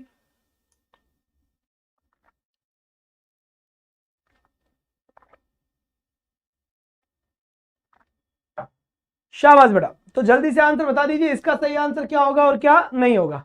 शानदार तरीके से आंसर दे, बढ़िया तरीके से आंसर दे, मस्त तरीके से आंसर दे, हर एक चीज। आज बेटा उन्हीं चीजों पे बात करनी है जो चीजों पे जिनको अक्सर छोड़ देती है पब्लिक, उन पे आज हम बात करेंगे, है ना। इजेमार रूडेज आईएनजी लगाएंगे नहीं, सही बात यही करेंगे आज बेटा। बहुत बढ़िया बात है, यहाँ से मस्त आंसर आ गया, जवाब बढ़िया आ गया बेटा, बहुत बढ़िया बहुत बढ़िया। वोकाल क्लास होगी 2 बजे दिन में कल, ध्यान रखना, भूल नहीं जाना रे। अब यहां से चेक कर लेते हैं बेटा, अब यहां से चेक करेंगे तो इसका देखो आई एम नोइंग यू, तो इसका तो क्या बन जाएगा? आई नो यू बन गया, ठीक है, आई नो यू बन गया। और इसके नीचे वाले का क्या बन जाएगा बेटा? आई हैव थर्ड फॉर्म कर देंगे नॉन, आई हैव नॉन। अब तुम में से जो बहादुर बच्चा है ना, तुम में से जो बहादुर बच्चा है और जो इंटेलिजेंट बच्चा है, वो मेरे एक क्वेश्चन का जवाब देगा, है ना। एक क्वेश्चन का जवाब देगा कि बेटा मैंने इस क्वेश्चन को ऐसे कर लिया, आई, ध्यान रखना, I had been knowing you. अब बताओ ये गलत है तो इसका सही क्या बनेगा? ध्यान दो यहां पर, अगर ये गलत है तो इसका सही क्या बनेगा? I had been knowing you. ये सेंटेंस तो गलत है। क्यों गलत है भाई? नो में आईएनजी कभी लगता ही नहीं है यार, और जब नो में कभी आईएनजी लगता नहीं है तो मामला गड़बड़ है। लेकिन गड़बड़ मामला सेंटेंस इंप्रूवमेंट का क्वेश्चन आता है। ये क्यों पढ़ा रहा हूं? क्योंकि सेंटेंस इंप्रूवमेंट में वो चीज आती है जिनको हम छोड़कर जाते हैं, ध्यान रखना। तो इसका सही आंसर क्या होगा? अब I had been knowing you, इसका सही आंसर क्या होगा? तो बेटा हैड बीन नोन यू। अच्छा, आई हैड नोन यू, बहुत बढ़िया, शाबाश बेटा, बिल्कुल सही बात है। इसका आंसर होगा आई हैड और direct third form, I had known you, बिल्कुल सही बात है बेटा। बीन तो आएगा ही नहीं कभी भी, उधर उस साइड में बीन क्या लेने के लिए आएगा? यहां बीन आया है तभी तो आईएनजी आया है। जब ये गलत है तो फिर ये भी गलत है भाई। यहां पर आईएनजी क्यों आया? बीन की वजह से। यहां आईएनजी क्यों आया? बीन की वजह से। अब तुम इसमें आईएनजी हटाओगे तो बीन भी हटेगा ही सही, इसमें आईएनजी हटाओगे तो बीन भी हटेगा ही सही, सीधी सी बात, ये ध्यान रखो बेटा। क्लास नहीं अटक रही, तुम्हारे नेटवर्क में प्रॉब्लम है ना, तुम्हारे नेटवर्क में प्रॉब्लम है। अपना नेटवर्क ठीक रखे और ध्यान रखे बेटा। 23 तारीख और 25 तारीख को तैयार रहना सेमीफाइनल और फाइनल खेलने के लिए बेटा। वो क्लास आपको काफी ज्यादा कॉन्फिडेंस देगी 23 तारीख वाली, और 25 को तो हम हमला बोल देंगे सीधा ही, बाईपास सर्जरी करके। क्या बाईपास सर्जरी करके? बहुत बढ़िया बात है, बेहतरीन, शाबाश बेटा। अगर ये बात समझ में आ गई तो फटाफट एक बार थंब के निशान सेंड करें ना। अगर ये बात समझ में आ गई हो कि आईएनजी का क्या सिस्टम चल रहा है, क्या नहीं चल रहा है, अगर ये बात आपके समझ में आ गई हो तो एक बार जल्दी से एज सुन एज पॉसिबल बेटा थंब के निशान सेंड कर दे ताकि मैं समझ जाऊं। बेटा 25 को अगर नेट बंद रहेगा तो क्लास को हम 24 को कर लेंगे, है ना। अगर 25 को नेट बंद रहा तो क्लास हम 24 को कर लेंगे, घबराए नहीं। अब नेट बंद रहेगा नहीं रहेगा इसका हमें आइडिया नहीं है अभी तक, पता लग जाएगा। अभी 23 को शायद एग्जाम शुरू हो जाएंगे रीट के, जब आइडिया लग जाएगा ना तो पता लगा लेंगे हम भी क्या ही हो गया उसके अंदर। बात समझ में आ गई, बहुत बढ़िया बात है, शाबाश। अब आ जाओ, जो बात मैंने तुम्हें यहाँ थ्योरी में पढ़ाई है उस बात को मैंने आगे लिख रखी है चीजों को, ठीक है। बंद क्यों बंद है? ऐसा कोई नहीं है बेटा, देखो यहाँ पर। अब सब चुप हो जाओ, अब सब चुप हो जाओ बेटा, सब चुप, बिल्कुल बिल्कुल सब चुप हो जाओ, कोई बात नहीं करेगा। अब मैंने जो पढ़ाई है ना उन सब चीजों का सिस्टम देखेंगे क्या कह रहा है, सुनो यहां से। वर्ब्स ऑफ परसेप्शन, परसेप्शन का मतलब होता है बेटा ज्ञानेंद्रिया। क्या होती है? ज्ञानेंद्रिया। तो सबसे पहले तो बात है कि जो हमारी 5 ज्ञानेंद्रिया है उसमें कभी भी आईएनजी नहीं लगता। पहली बात क्या बोली है, ध्यान से सुनो इधर। हमारी जो ज्ञानेंद्रिया है उन ज्ञानेंद्रियों में कभी भी आईएनजी नहीं लगता। अब अगर सर मैंने, तो फिर आपको ऐसे बोलते सर मैंने तो लगा हुआ देखा है। बेटा अगर लगा हुआ देखा ना तो फिर उनका मीनिंग बदल जाता, वो वर्ड ही दूसरा बन जाता है। जैसे ज्ञानेंद्रिया सी, आंखों का काम है देखना। हियर, कानों का काम है सुनना। स्मेल, नाकों का काम है सूंघना। और टेस्ट, टेस्ट का काम है चखना। और फील का काम है महसूस करना। तो ये हमारी ज्ञानेंद्रिया है बेटा, है ना, ये हमारी ज्ञानेंद्रिया है। तो ये इन ज्ञानेंद्रियों से पहले इनमें आईएनजी नहीं लगता, यानी सीइंग नहीं होगा, यानी हियरिंग नहीं होगा, यानी स्मेलिंग नहीं होगा, यानी टेस्टिंग नहीं होगा, यानी फीलिंग नहीं होगा। तो इसका मतलब इनमें कभी आईएनजी नहीं लगता। तो एक स्टेटमेंट में सीधा बोल देता हूं बाईपास सर्जरी करके कि कभी भी ज्ञानेंद्रियों के साथ आईएनजी नहीं लगता। पहली सीधी सी बात यह है, कभी भी ज्ञानेंद्रियों के साथ आईएनजी नहीं लगता है, सीधी सी बात यह है।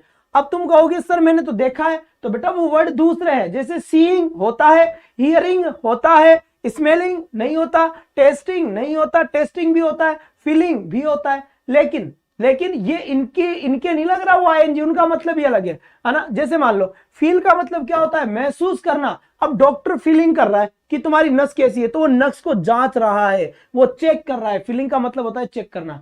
हियर का मतलब होता है सुनना, लेकिन हियरिंग का मतलब सुनना नहीं होता। हियरिंग का मतलब होता है सुनवाई करना। क्या होता है? सुनवाई करना। अब सुनवाई कौन करेगा? जैसे जज किसी केस की सुनवाई कर रहा है तो उसे सुनना नहीं बोलते, वो अलग ही वर्ड है, ठीक है।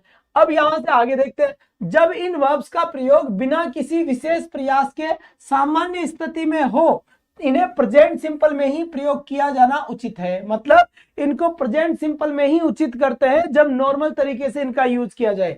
खुली आंख से स्वतः ही देखने हैं। देखो अब देखो, इसको समझाया इसने ये समझाया कि क्यों नहीं होता आईएनजी का यूज। भाई आंखें हैं, अब आंखों का काम क्या है? तुम देखते थोड़ी हो बेटा। तुम तुम्हारी आंखों को ऐसे बोलोगे ओए देखे मत, तो भी ये तो देखेगी। तुम कितना ही कोशिश कर लो ये तो देखेगी। तुम किसी एक इंसान को देखना चाह रहे हो फिर भी आईडी साइड वाले दिखेंगे ही सही ना। भाई आंखें हैं तो आंखों का काम है देखना, तो आंखें देखेगी ही सही, तुम्हें बुरा लगे या बुरा लगे, अच्छा लगे। तो सी का काम देखे। उसी तरह नाक का काम है, तुम कहीं से जा रहे हो, अब तुम तुम्हारे नाक को बोलोगे, तुम तुम्हारे नाक से कहोगे कि भाई नाक ना, जो बदबू आए उसको सूंघना नहीं है तुझे, जो खुशबू आए उसे ही सूंघना है। मैंने कहा ठीक है।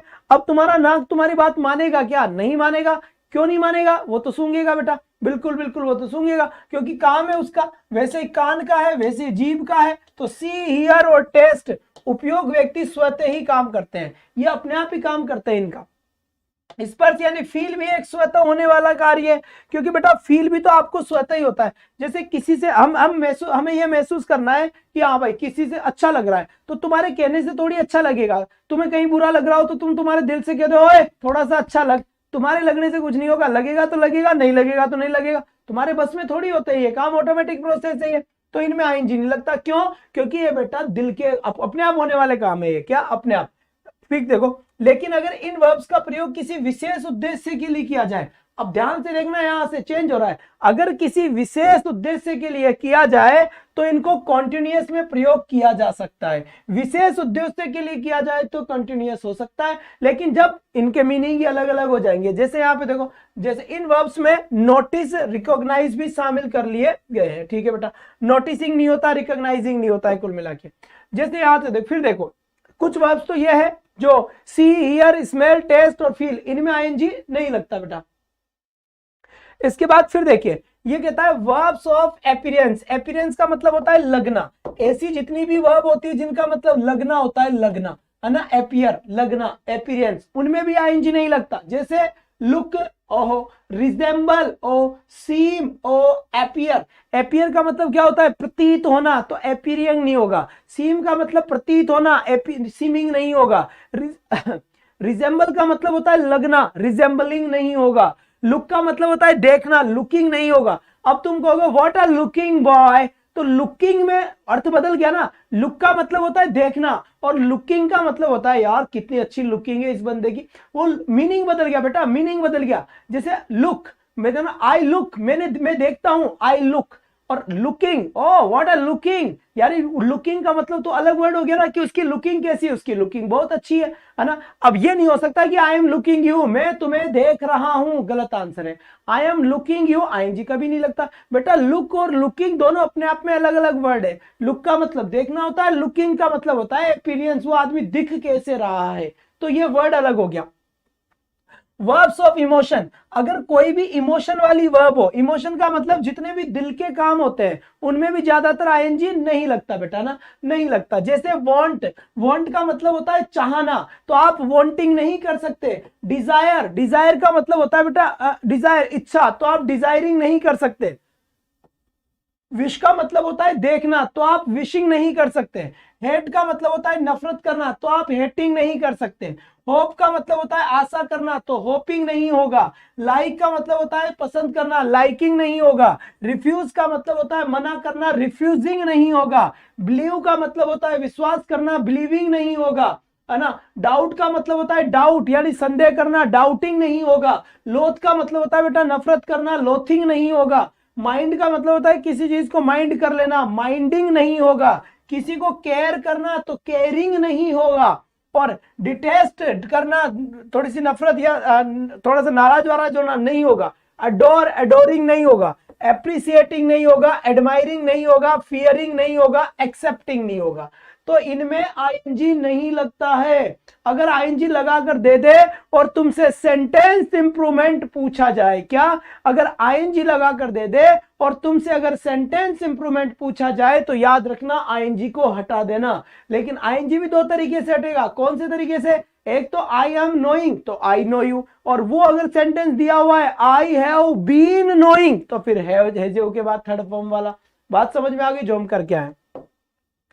फिर यहां पे देखो वर्ब्स ऑफ थिंकिंग, जितनी भी सोचने वाली चीजें होती है ना, सोचने वाली, ओ, तो उनमें भी आईएनजी नहीं लगता। जैसे थिंक यानी सोचना, सपोज यानी मानना, अग्री यानी सहमत होना, कंसीडर यानी मानना, ट्रस्ट यानी वही विश्वास करना, रिमेंबर यानी वही मानना, फॉर्ज वही, नो वही, अंडरस्टैंड, प्रिसीव, रियलाइज और recollect.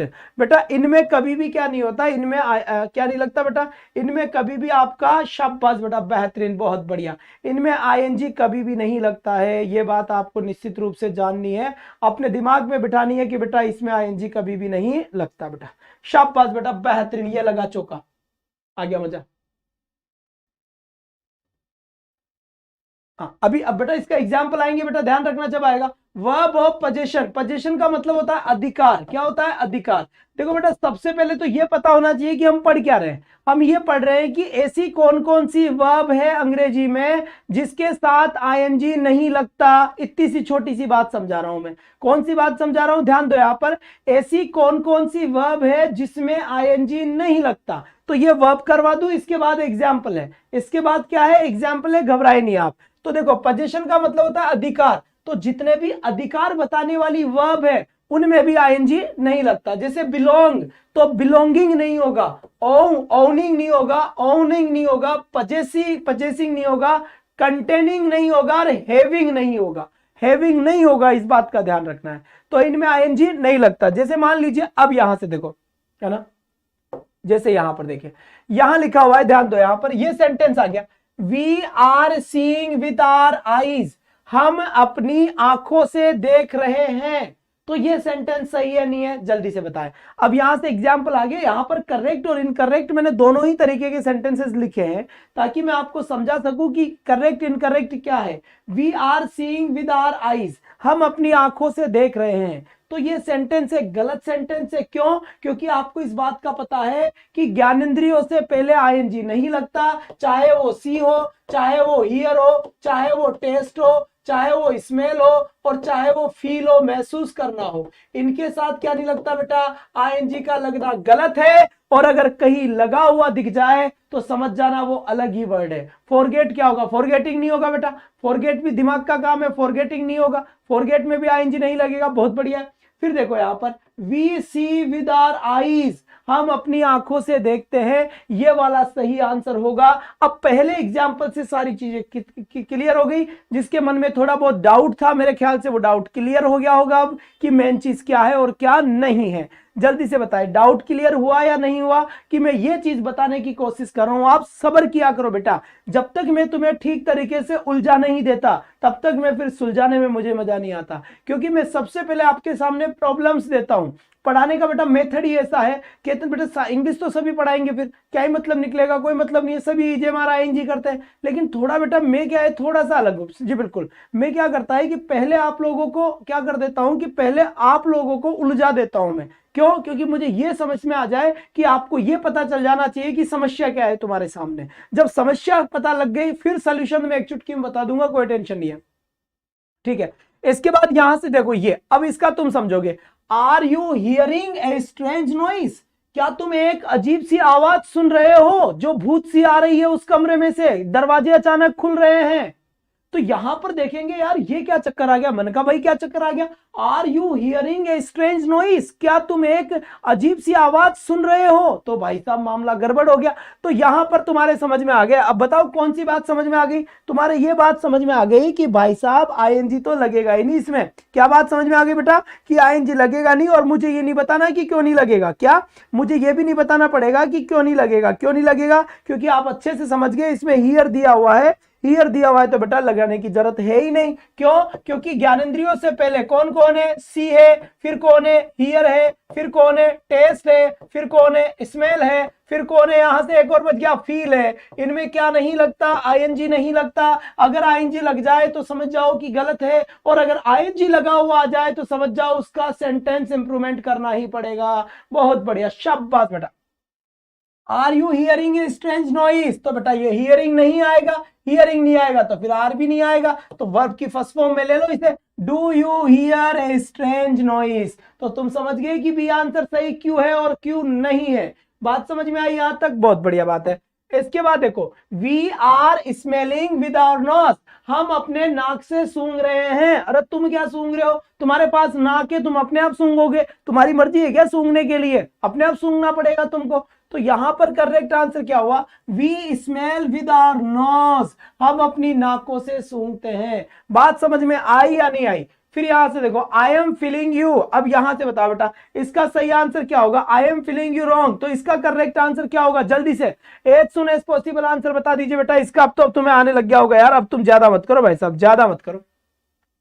I am feeling you, तो इसका मतलब I feel you are wrong. I feel मुझे लगता है, यू आर रॉन्ग तुम क्या हो? गलत हो। तो ये गलत है क्योंकि फीलिंग लगा हुआ आ गया। बात समझ में आई या नहीं आई? अब बताओ, कहा था ना बेटा सब समझा दूंगा।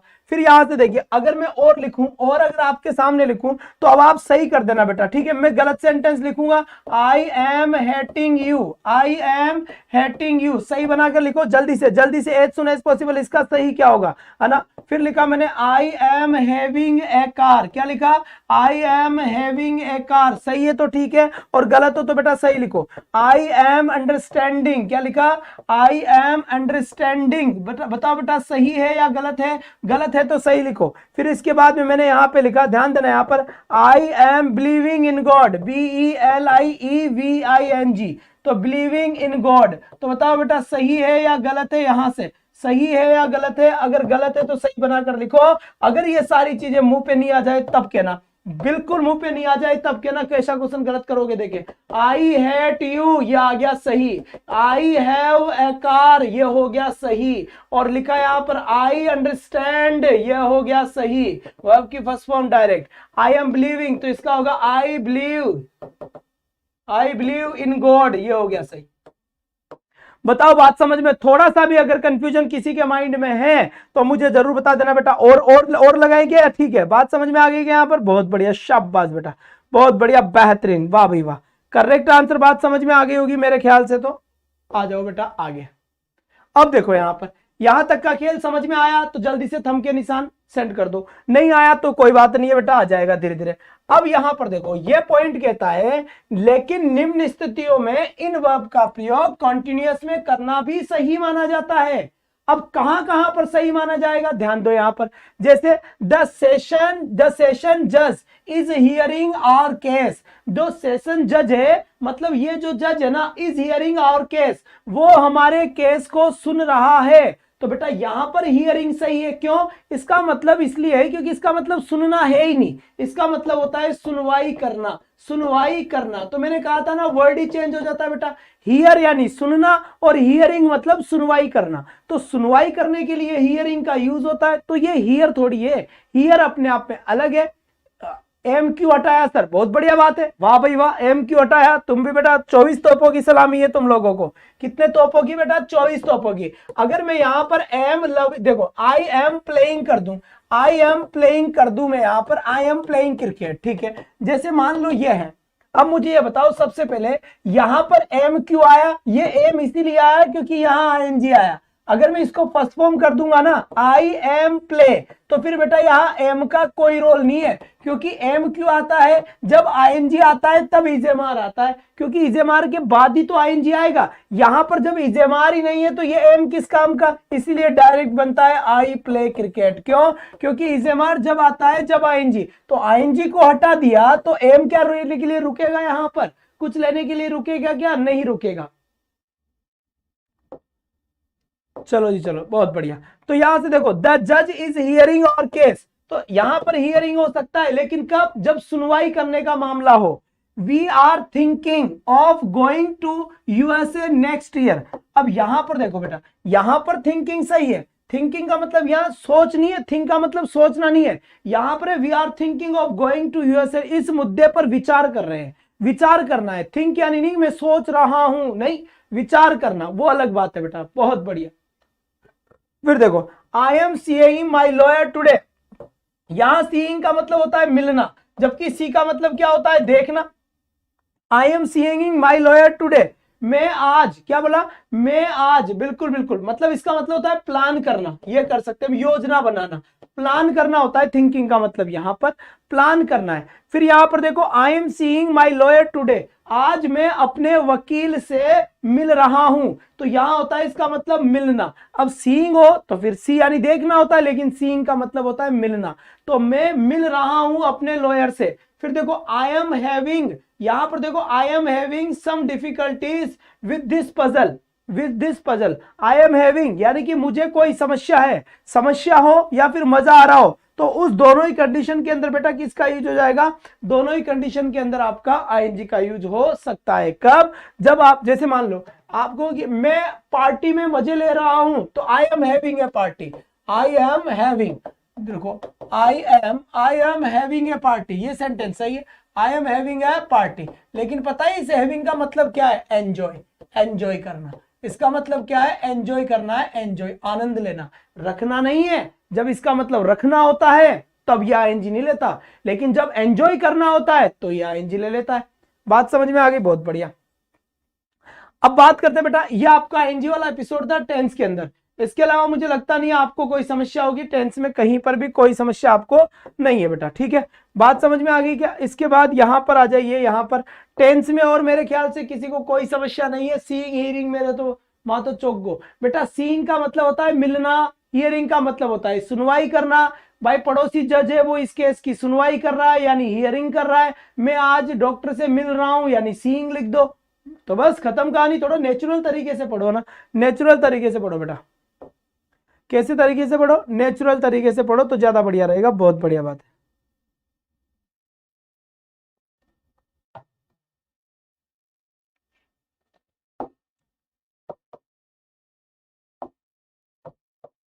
चलिए अब बात करते हैं वॉइस को लेकर, ठीक है, क्योंकि टेंस में इन्हीं से ही समस्या थी जो मैंने आपको बताई है बेटा। बहुत बढ़िया, शाबाश बेटा। अब बात करते हैं आगे वाले एपिसोड में। वॉइस में कई सारी ऐसी चीजें हैं जो हम सर एक बार और बता दो बेटा, निशा कुमारी जी दोबारा देखना पड़ेगा, एक बार नहीं बताएं, कैसे बता दे एक बार, जब हम पहले ही आप तो पता नहीं क्या गुटरू गुटरू खाए जा रहे हो और उसके बाद पढ़ रहे हो तो फिर कैसे काम चलेगा ऐसे। हाँ, जितनी शिद्दत से हम पढ़ा रहे हो उतनी शिद्दत से आप कोशिश करो तब काम चलेगा। ऐसे थोड़ी होता है पूरी मेहनत करने के बाद एक बार और बता दो, नहीं बेटा मैंने जब कह दिया कि जब मैं बार बार पूछता हूँ जब बोल दिया करो कि सर बता दो, जब पूरा टॉपिक खत्म हो गया और उसके बाद बोल दो सर एक बार बता दो, ऐसे नहीं होता ना, ऐसे बिल्कुल नहीं होता। अब तुम्हें पढ़ना पड़ेगा दोबारा, फिर भी नहीं आया तो फिर मुझे कहना पड़ेगा, फिर बताऊंगा, ठीक है। आ जाओ, अब बात कर रहे हैं वॉइस को लेकर, किसको लेकर बात कर रहे हैं, वॉइस को लेकर बात कर रहे हैं। तो यहां पर देखिए, तो वॉइस में भी देखिए सबसे पहली चीज जो मैं पढ़ाने वाला हूं वो क्या है। देखो वॉइस के अंदर हमने एक चीज देखी थी, अब देखो सबसे पहले पॉइंट की बात पे आऊंगा बेटा ना, सबसे पहले पॉइंट की बात पे आते हैं, ध्यान दो यहां पर। वॉइस का सबसे बड़ा जो मामला है वो क्या है, देखो हम बाई लगाकर सब्जेक्ट का, ये चीज सबको याद होगी, बाई लगाकर सब्जेक्ट का क्या, बाई लगाकर सब्जेक्ट का ऑब्जेक्ट बनाते हैं, ऑब्जेक्ट बनाते हैं। ये बात किस किस को पता है, बनाते हैं, बाई लगाकर सब्जेक्ट का ऑब्जेक्ट बनाते हैं। ये बात किस किस को पता है, जो नए स्टूडेंट्स है वो इस नंबर का एक बार स्क्रीनशॉट ले ले और मुझे बाद में क्लास खत्म होने के बाद मैसेज कर दे। रीट वाले की सर हमें रीट के ग्रुप में ऐड कर दो और एलडीसी वाले की सर हमें एलडीसी के ग्रुप में ऐड कर दो। क्यों बेटा, क्योंकि मेरी 23 तारीख को और 25 तारीख को यहां पर सेमीफाइनल होगा बेटा 6 घंटे का, और यहां पर भी लगभग फाइनल होगा, लास्ट क्लास होगी आपकी किसकी, 6 घंटे की। तो 23 और 25 को यूट्यूब की बड़ी भयंकर क्लास होने वाली है, इसलिए आप सबसे गुजारिश है, क्योंकि आपको क्लास मिले या ना मिले मेरी कोई जिम्मेदारी नहीं है, इसलिए इस नंबर पे मैसेज करके स्क्रीनशॉट लेकर रख ले, बाद में कर दे कि सर हमें ग्रुप में ऐड कर दीजिए, आपको अलग अलग तरीके से ऐड कर दिया जाएंगे, ठीक है। अब मैं हटा रहा हूं इसे। अब दूसरी बात देखो, बाई लगाकर सब्जेक्ट का ऑब्जेक्ट बनाते हैं, ये वाली चीज आप सभी को पता है, सबको पता है कि नहीं है पहले बता दो, सबको पता है। लेकिन एक दिमाग में एक क्वेश्चन लेके आओ, क्वेश्चन लेके आओ कि क्या हमेशा ही बाई लगेगा, क्या क्यों लगेगा भाई बाई, हम बाई क्यों लगाए, बाई के अलावा दूसरा प्रीपोजिशन नहीं लगेगा क्या, बाई के अलावा दूसरा प्रीपोजिशन कौन सा लगेगा, कौन सा लगेगा। तो ये सारे क्वेश्चंस आते हैं कि बाई ही क्यों लगाए और बाई लगाकर सब्जेक्ट का ऑब्जेक्ट क्यों बनाए, तो दूसरे प्रीपोजिशन क्यों नहीं लगा पाए, हम टू क्यों नहीं लगा पाए, ये सारी चीजें आपके दिमाग में होनी चाहिए। तो पहली चीज आती है, जैसे बेटा नो है, KNOW है, नो, नो का मतलब क्या होता है, जानना होता है, क्या होता है, जानना, ठीक है। और जैसे PLAY प्ले है, प्ले का मतलब क्या होता है, खेलना, क्या होता है बेटा, खेलना। मैंने 2 सेंटेंस लिखे, मैंने यहां पे लिखा राहुल प्लेज चेस, पहला सेंटेंस तो मैंने लिखा, और दूसरा लिखा मैंने राहुल नोज, क्या लिखा बेटा, राहुल नोज सीमा, ये लिख दिया बेटा सीमा। अब मैं आपसे कहूं कि इसके पैसिव बनाओ, मैंने कहा कि भाई इनके पैसिव बनाओ, तो तुम पैसिव बनाओगे तो ये सब्जेक्ट हो गया, ये वर्ब हो गया और ये ऑब्जेक्ट हो गया। तो सीधी सी बात है, तुम क्या करोगे कि सबसे पहले जो ऑब्जेक्ट है उसको सब्जेक्ट बनाओगे, तो लिखा मैंने चेस, फिर वर्ब की फर्स्ट फॉर्म का पैसिव क्या बनता है, is am are, third form बनता है ना, is am are third form बनता है तो इज, और वर्ब की कौन सी फॉर्म, थर्ड फॉर्म, तो इज प्लेड, और थर्ड फॉर्म को कर दो बाई बाय, यानी थर्ड फॉर्म के बाद क्या लगाओगे, बाई, और बाई के बाद जो सब्जेक्ट है उसका क्या कर दोगे बेटा, इधर लिखकर ऑब्जेक्ट। तो बाई के बाद आपने सब्जेक्ट का क्या बना दिया, ऑब्जेक्ट बना दिया। बात समझ में आ गई यहां पर, बहुत बढ़िया बात है, शाबाश बेटा। अब इसका बनाओ, इसका बनाओगे तो कैसे बनाओगे, सीमा, सीमा के बाद नोज, तो इज, वर्ब की थर्ड फॉर्म क्या होगी, नॉन। अब यहां पर वर्ब की थर्ड फॉर्म क्या थी, प्लेड, प्लेड के बाद क्या लगाया, बाई, और नॉन के बाद क्या लगा दिया, बाई, तो नॉन बाई, और सब्जेक्ट का क्या बना दोगे, ऑब्जेक्ट, तो राहुल आ जाएगा यहां पर, और आपका सेंटेंस क्या हो जाएगा, गलत हो जाएगा। गलत सेंटेंस क्यों हुआ, गलत सेंटेंस इसलिए हुआ बेटा क्योंकि इसका पैसिव क्या बनेगा, सीमा, और सीमा के बाद क्या आएगा, इज, इसके बाद क्या आएगा, नॉन, और नॉन के बाद क्या आता है, टू। इसका मतलब ये हुआ क्या, इसका मतलब ये हुआ कि नॉन एक ऐसी वर्ब है, नो यानी जानना, नॉन एक ऐसी वर्ब है जो अपने बाद टू लेती है, टू। तो फिर ये तो चक्कर पड़ गया कि सर ऐसे तो बहुत सारी वर्ब होगी, मैंने कहा है, तो सर फिर कौन सी वर्ब कौन सी प्रीपोजिशन लेगी हमें कैसे पता चलेगा, अरे भाई साहब चल जाएगा ना, चल जाएगा, थोड़ी सब्र करो, चल जाएगा। तो यहां पर देखना ये होगा कि जैसे ये अब जैसे पता लग गया कि नॉन के बाद टू आता है, तो एग्जाम में ध्यान रखो कि नॉन के बाद हमें टू करना होगा। वैसे ही अलग अलग प्रिपरेशन अलग अलग के साथ आती है। बाई तो सदाबहार है, जैसे आता है, नॉन बाई लगा रहे हैं, नॉन बाई लगाओगे तो फिर बेटा तुम्हारे भी बाई लग जाएगा, घुटनों में बाई आ जाएगी, और फिर नौकरी नहीं लगोगे तो बाई के पैसे कहां से खर्च सही करवाने के, घुटने का हम जोर मांग लेंगे। तो बेटा अभी से ग्रीस डालने की तैयारी कर लो, है ना। तो शाबाश बेटा, आ जाओ। जैसे यहां पर ये सेंटेंस है, यहां पर देखो मैंने यहां पे लिखा पैसिव ऑफ वर्ब्स, है ना, showing state mind of feeling. देखो बेटा ये क्या कह रहा है कि उनके साथ बाई नहीं लगता, किनके साथ बाई नहीं लगता, उन वर्ब के साथ बाई नहीं लगता जो स्थिति को बताए या माइंड ऑफ फीलिंग्स को बताए। यानी एक तो स्थिति को बताए और एक दिमाग की फीलिंग को बताए, दिमाग की चीज हो, है ना। बात समझ में आ गई क्या? दिल के काम और दिमाग के काम, इनके साथ आईएनजी नहीं लगता ज्यादातर, है ना, मैक्सिमम टाइम। ऐसे सारे काम जिनको दिल करता है और ऐसे सारे काम जिनको दिमाग करता है, वो बेटा बाई नहीं लेते। जैसे यहां पर नो यानी जानना, तो किसी को जानने के लिए डिस करना पड़ेगा क्या? किसी को जानने के लिए उठक बैठक लगाना पड़ेगा? किसी को जानने के लिए वहां पर दौड़ लगाना आना पड़ेगा? पैरों को फेंकना पड़ेगा? नहीं, जानने का काम दिमाग करता है, तो दिमाग अपने आप कर लेगा, तो फिर बाई की जरूरत नहीं है। इस बात का ध्यान रखना, क्योंकि नो एक दिमाग का काम है। तो देखो आई नो हर, हर यहां पर ऑब्जेक्ट था, ये वर्ब है, ये सब्जेक्ट है, ऑब्जेक्ट को सब्जेक्ट बना दिया। सी इज एम आर मिस क्या आया? इज, वर्ब की फर्स्ट फॉर्म है इसलिए इज, वर्ब की कौन सी फॉर्म? थर्ड फॉर्म, और यहां क्या लग गया? टू। जो यहां पर मेन चीज मैं पढ़ाने की कोशिश कर रहा हूं, ये सब्जेक्ट ऑब्जेक्ट तो मैं जाने कितने बार पढ़ा दिया, है ना, लेकिन आज मैं उन्हीं चीजों पे ज्यादा फोकस कर रहा हूं जहां हम भूलते हैं, जहां हमारी गलती होती है, या जहां जिनको हमने छोड़ दिया है वहां से। ठीक है, तो यहां पर बेटा ही इज नॉन टू, तो याद रखिए कि नो एक ऐसी वर्ब है कि नॉन के बाद क्या आता है बेटा? टू आता है। लेकिन तुम्हें यहां पर एक बात बता दूं क्या, और सुनो मेरी बात, नॉन का मतलब क्या हुआ यहां पर? जानना। लेकिन याद रखना, अगर नॉन का मतलब नॉन के साथ फोर भी आता है, लेकिन कब? जब नॉन का मतलब है फेमस। नॉन का मतलब क्या निकल रहा हो? फेमस होना। जैसे यहां पे मैं लिखूं बेटा जयपुर इज, यहां लिखा मैंने Jaipur is non, Jaipur is non, और लिखा कि बताओ क्या आएगा? फिर मैंने ले आया यहाँ पर हवा महल, क्या लिखा? हवा महल। अब मैं आपसे बोलूं कि बताओ टू आएगा, फोर आएगा, बाय आएगा? प्रेपोजिशन पूछ लिया मैंने कि बताओ टू आएगा, फोर आएगा, बाय आएगा? सेंटेंस है जयपुर इज नॉन हवा महल। अब बताओ बेटा क्या आएगा?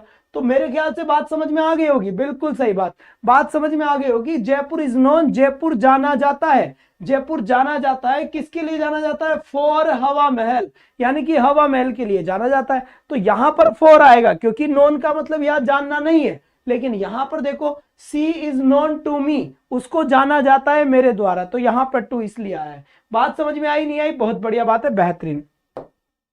फिर यहां से देखिए, यहां पर एक चीज और देखना, यहां एक बार आएगी बेटा हर बिहेवियर अनोइड हिम, है ना, हर बिहेवियर, उसका जो व्यवहार है ना, अनोइड हिम, उसने उसको चिंतित कर दिया, क्योंकि उसने बेटा गलत व्यवहार कर लिया होगा, और तो क्या है? तो देखो यहां पर अब अनोइड कैसी है बेटा? अनोइड कहता है कि मैं अपने बात केवल लूंगा 8। अनोइड अपने बात क्या लेता है? 8 लेता है, क्योंकि चिंतित होना भी बेटा दिमाग का खेल है ना, आदमी का थोड़ी है, नहीं है। तो यहां पर क्या बनेगा? ऑब्जेक्ट क्या है? हिम, तो ही सेकंड फॉर्म है तो वॉज वर, तो ही के साथ क्या आ गया बेटा? वॉज। क्यों? क्योंकि ये सिंगुलर है, एक इसलिए आया was. He was annoyed, annoyed के साथ प्रेपोजिशन क्या आता है? 8, और ये जो सब्जेक्ट था हर डिसीजन वो हो गया ऑब्जेक्ट। तो खेल वाला यहाँ खेल रहा है कि अनोइड के साथ 8 प्रेपोजिशन आती है। इसका मतलब जो मैं बता रहा हूं वो एग्जाम में आएगी, ध्यान रखना। तो इसका मतलब तुम याद कर लो 2-3 को। कैसे याद कर लो? पहले नॉन के साथ क्या आता है? जल्दी बताओ, बोलो जल्दी से। नॉन के साथ 2, और बताओ बेटा अनोइड, अनोइड के साथ क्या आता है? 8। क्या आता है बेटा? 8 आता है। अभी सब याद करा दूंगा, यही के जाने नहीं दूंगा छोड़ के तुमको। फिर यहां से देखिए, फिर यहां पे लिखा है सरप्राइज्ड। अब भाई साहब, the news surprised all, the news, वो जो खबर थी ना, उस खबर ने हम सबको सरप्राइज्ड कर दिया, उस खबर ने हम सबको क्या कर दिया बेटा? सरप्राइज कर दिया। तो उस अब न्यूज ने, अब सरप्राइज का अलग ही कहना है। ये भाई साहब कह रहे हैं, क्या कह रहे हैं बेटा? ये भाई साहब कह रहे हैं कि हम क्या कह रहे हैं बेटा? एक मिनट रुक जाओ तुम। ये कह रहे हैं कि सरप्राइज के साथ कौन सी आएगी, ये कहना चाहते हैं। तो ये लिखिए बेटा, एक कॉल कर लेते हैं। शानदार, बढ़िया, बहुत बढ़िया। सरप्राइज्ड के साथ क्या आता है बेटा? ऑल 8 आता है। तो यहां पर देखो ऑल आ गया सब्जेक्ट, तो ऑल वर, चार्जर दे जा मेरा, तो आगे बेटा all were surprised at the news, क्या लिखा हुआ है बेटा, all were surprised at the news, ऐसा लिखा हुआ है। तो यहां से एक बात समझ में आ गई कि सरप्राइज्ड अपने बाद क्या लेता है, एट लेता है, ठीक है। तो यहां पर करेक्ट आंसर क्या हुआ, ध्यान दो, यहां पर सबसे पहले नॉन था, नॉन अपने बाद क्या लेता है, मेरे बैग में चार्जर, तो नॉन अपने बाद क्या लेता है, टू लेता है। फिर यहां से देखा बेटा सरप्राइज्ड अपने बाद क्या लेता है, एट लेता है। अगर किसी को लग जाए शॉक्ड, तो शॉक्ड भी अपने साथ क्या लेता है, एट लेता है। और अगर आ जाए अनोइड भी अपने बाद क्या लेता है, एट लेता है। आ जाए वेक्स्ड, परेशान करना, परेशान, तो इसके भी अपने बाद क्या लेता है, एट लेता है। तो कहीं ना कहीं आपको यह पता लग गया होगा कि कौन सी वर्ब कौन सी प्रेपोजिशन लेती है, इस बात का ध्यान देना। तो known to, surprised at, shocked at, annoyed at, vexed at, तो यहां पर एट आया है। पैसिव नहीं बना रहा हूं मैं आज, नहीं पैसिव पढ़ा रहा हूं, केवल मेरा मेन कॉन्सेप्ट है कि कौन सी वर्ब के साथ कौन सी प्रेपोजिशन आएगी, ये बात बताने का। इसके बाद यहां से देखिए, यहां जब हम देखेंगे तो अपने पास यहां पर भी बिल्कुल बाईपास सर्जरी हो रहा है, और सीधा सीधा बात समझ में आ रही है कि सही आंसर क्या होगा और क्या नहीं होगा बेटा। तो जल्दी से बता दीजिए इसका सही आंसर क्या है क्या नहीं है, फटाफट आंसर दे दीजिए बेटा। बहुत बढ़िया, शाबाश बच्चे, बेहतरीन, वाह भाई वाह।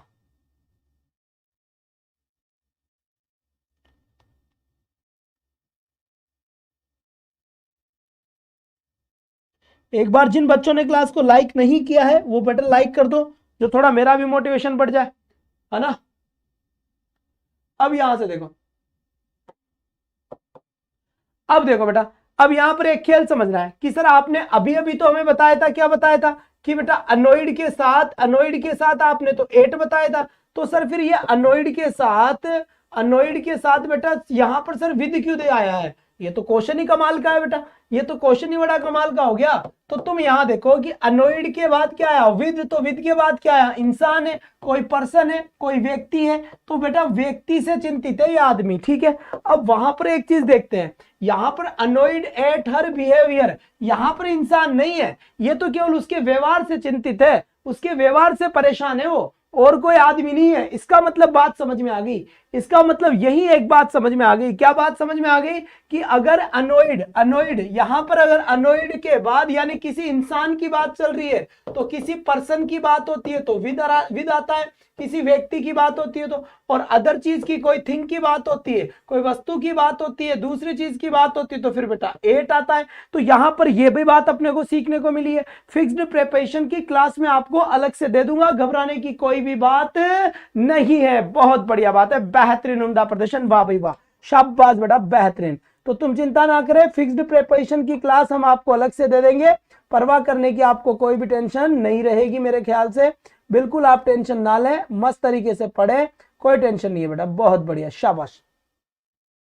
तो यहां से बात समझ में आ गई, क्लियर होगी बात समझ में यहां पर, इसलिए अब यहां से देखिए बेटा नेक्स्ट क्वेश्चन की तरफ। अब यहां पे लिखा हुआ है अमेज्ड, अमेज्ड का मतलब होता है बेटा अमेज्ड, बिल्कुल अमेज्ड, सरप्राइज होना, है ना, तो ये होता है बेटा अमेज्ड। अब जब हम बात करेंगे कि अमेज्ड का मतलब क्या है, तो अमेज्ड के साथ प्रेपोजिशन क्या आती है, एट आती है। देखो, I was amazed at the result, याद रखना है एक्टिव से पैसिव बनाते समय हर बार बाई नहीं आएगा, ये अपनी 15-20 से भी मैं यही पढ़ा दूंगा, यही याद करा दूंगा, इनको ध्यान रख लेना, एग्जाम में भी ये देखने को मिलेगी। तो अमेज्ड के साथ क्या आता है बेटा, एट आता है, क्या आता है, अमेज्ड के साथ एट आता है, ध्यान रखे। इसके बाद फिर देखिए वैक्स्ड के साथ भी क्या आता है, एट आता है। अब सबसे पहले रिवीजन कर लेते हैं, अब मैं लिखूंगा वर्ड और तुम बताओगे कि क्या आता है और क्या नहीं आता। तो सबसे पहले बताओ बेटा सरप्राइज के साथ कौन सी प्रेपोजिशन आती है, फिर बताओ शॉक्ड के साथ कौन सी प्रेपोजिशन आती है, फिर बताओ यहां से बेटा अमेज्ड, है ना, अमेज्ड के साथ कौन सी आती है, फिर बताओ बेटा वेक्स्ड के साथ कौन सी आती है, और फिर तुम बताओगे यहां से अनोइड, है ना, अनोइड के साथ कौन कौन सी आती है, एट भी आ जाता है, विद भी आ जाता है। तो तुम बताओगे कि एट कहां आता है और विद कहां आता है। जल्दी से आंसर दीजिए, अभी के हाथ कंगन को आरसी क्या, पढ़े लिखे को पारसी क्या, अभी के अभी क्या, अभी के अभी जयकांत सिकरे, सभी का आंसर देख लेंगे। तो सरप्राइज का आंसर हो गया एट, शॉक्ड का आंसर हो गया बेटा एट, अमेज्ड का आंसर हो गया एट, और यहां से वेक्स्ड का आंसर हो गया एट, और अनोइड के बाद विद आता है जब किसके साथ, कोई व्यक्ति की बात चले। अनोइड के साथ एट आता है कब, जो किसी दूसरी चीज किसी वस्तु की बात करे। ये लगा चौका, सभी सास भी बहू थी। बहुत बढ़िया बात है। तो बात समझ में आ गई यहां पर, शाबाश बेटा, बेहतरीन आंसर हुआ यहां से, और सीधी बॉल गई बाउंड्री लाइन के पास 6 रनों के लिए, शाबाश बेटा। तो यहां से वेक्स्ड के साथ भी क्या आ गया, 8 आ गया, ये वेक्स्ड आ गया। बात समझ में आई या नहीं आई, सल्टा दो बेटा। फिर यहां से देखो, अब यहां से देखो, passive of verbs with appropriate prepositions, इनका क्या कहना है बेटा, इनका। अब ये अंग्रेजी में मत जाओ, इधर आओ, मैं समझाता हूं तुम्हें। अंग्रेजी में मत जाओ, तुम डरते बड़े जल्दी हो ना, ये कुछ नहीं है। ये केवल एक बात बोलना चाह रहा है, पता है क्या बात बोलना चाह रहा है, ये बात बोलना चाह रहा है, समझ लो, शांति से सुन लो, कि सर ये तो हो गया अपना सब्जेक्ट, ये क्या हो गया भाई साहब, वर्ब, और ये क्या हो गया, इस वर्ब के साथ में आ रही है प्रीपोजिशन। अरे यार, वर्ब के साथ में प्रीपोजिशन आ रही है तो तुम्हें कोई दुख हो रहा है क्या? इसके साथ आ रही है, तुम्हारा क्या जा रहा है, कुछ नहीं जा रहा ना, चलने दो। मी क्या है, इसका ऑब्जेक्ट है। मैंने कहा ठीक है, अपने को क्या करना है, अपने को तो कुछ करना ही नहीं है, अपने को करना है भाई, अपने को तो कुछ करना ही नहीं है। क्यों? क्योंकि ये क्वेश्चन कह रहा है कि ये सब्जेक्ट है, ये वर्ब है, इस वर्ब के साथ में कोई भी आए तो हमारा क्या काम है, आने दो, ये ऑब्जेक्ट है। तो यहां पर जब मैं पैसिव बनाऊंगा तो ऑब्जेक्ट का सब्जेक्ट बना दिया, वॉज कर दिया, लाफ्ड एट। तो ये कहना चाह रहा है कि अगर वर्ब के साथ कोई प्रीपोजिशन आ रही हो ना, अगर वर्ब के साथ में कोई प्रीपोजिशन आ रही हो, इन दोनों का साथ छूटता नहीं है यार, इन दोनों का साथ छूटता नहीं है ना, तो ये हमेशा ही साथ आते हैं। तो ये कह रहे हैं, अब तुम्हारे में तुम ऐसे तो नहीं कि इनको अलग अलग करोगे। जब कोई दो आदमी साथ में रह रहे हैं तो तुम्हारा क्या जा रहा है भाई, कुछ नहीं जा रहा ना, तुम विचारों को अलग अलग मत करो।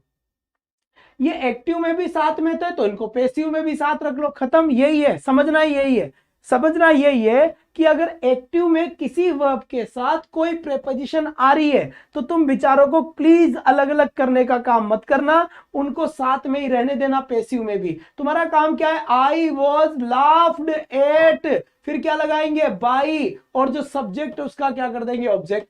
अब किसी किसी बालक को एक समस्या होती है, किसी किसी बालक को एक समस्या होती है कि सर फिर दो दो प्रीपोजिशन आएगी क्या, अरे 3 आएगी, तेरा क्या जा रहा है यार, तेरे घर से थोड़ी ना खा रहे हैं बेचारे हैं, आने दो। ये साथ में लेकर आया है इसको, तो साथ में लेकर आया तो ये तो इसके लिए है, और ये बाई क्यों है, क्योंकि इस सब्जेक्ट को हमने ऑब्जेक्ट बनाया है बाई लगाकर, तो ये इसके लिए है, तो ये इसके लिए है और ये इसके लिए है। आने दो, अपना कोई टेंशन वाली बात नहीं है। तुम छोटा बड़े में छाछ मत वाड़ो फालतू के अंदर, है ना, बिल्कुल ऐसा काम मत करो। तुम जैसा चल रहा है वैसा चलने दो, माहौल खराब मत करो बेटा, ऐसे समझो इंग्लिश जीएफ है। बिल्कुल सही बात है, शाबाश। तो फिर तो नैया ही पार हो जाए तुम्हारी, है ना। अल्बर्ट आइंस्टीन ने कहा था बेटा 70 किलो की या 50 किलो की, 50 किलो की, 40 किलो मान ले तो 40 किलो की गैस की टंकी उठाने में तो जोर आता है इंसान को, लेकिन भाई साहब 55 किलो की लड़की को उठाने में जोर नहीं आता। पक्की बात है, टंकी को, गैस की टंकी हो भाई साहब, मोटरसाइकिल दो ऐसे लेके आऊंगा क्या, तो बड़ा जोर आता है उसको।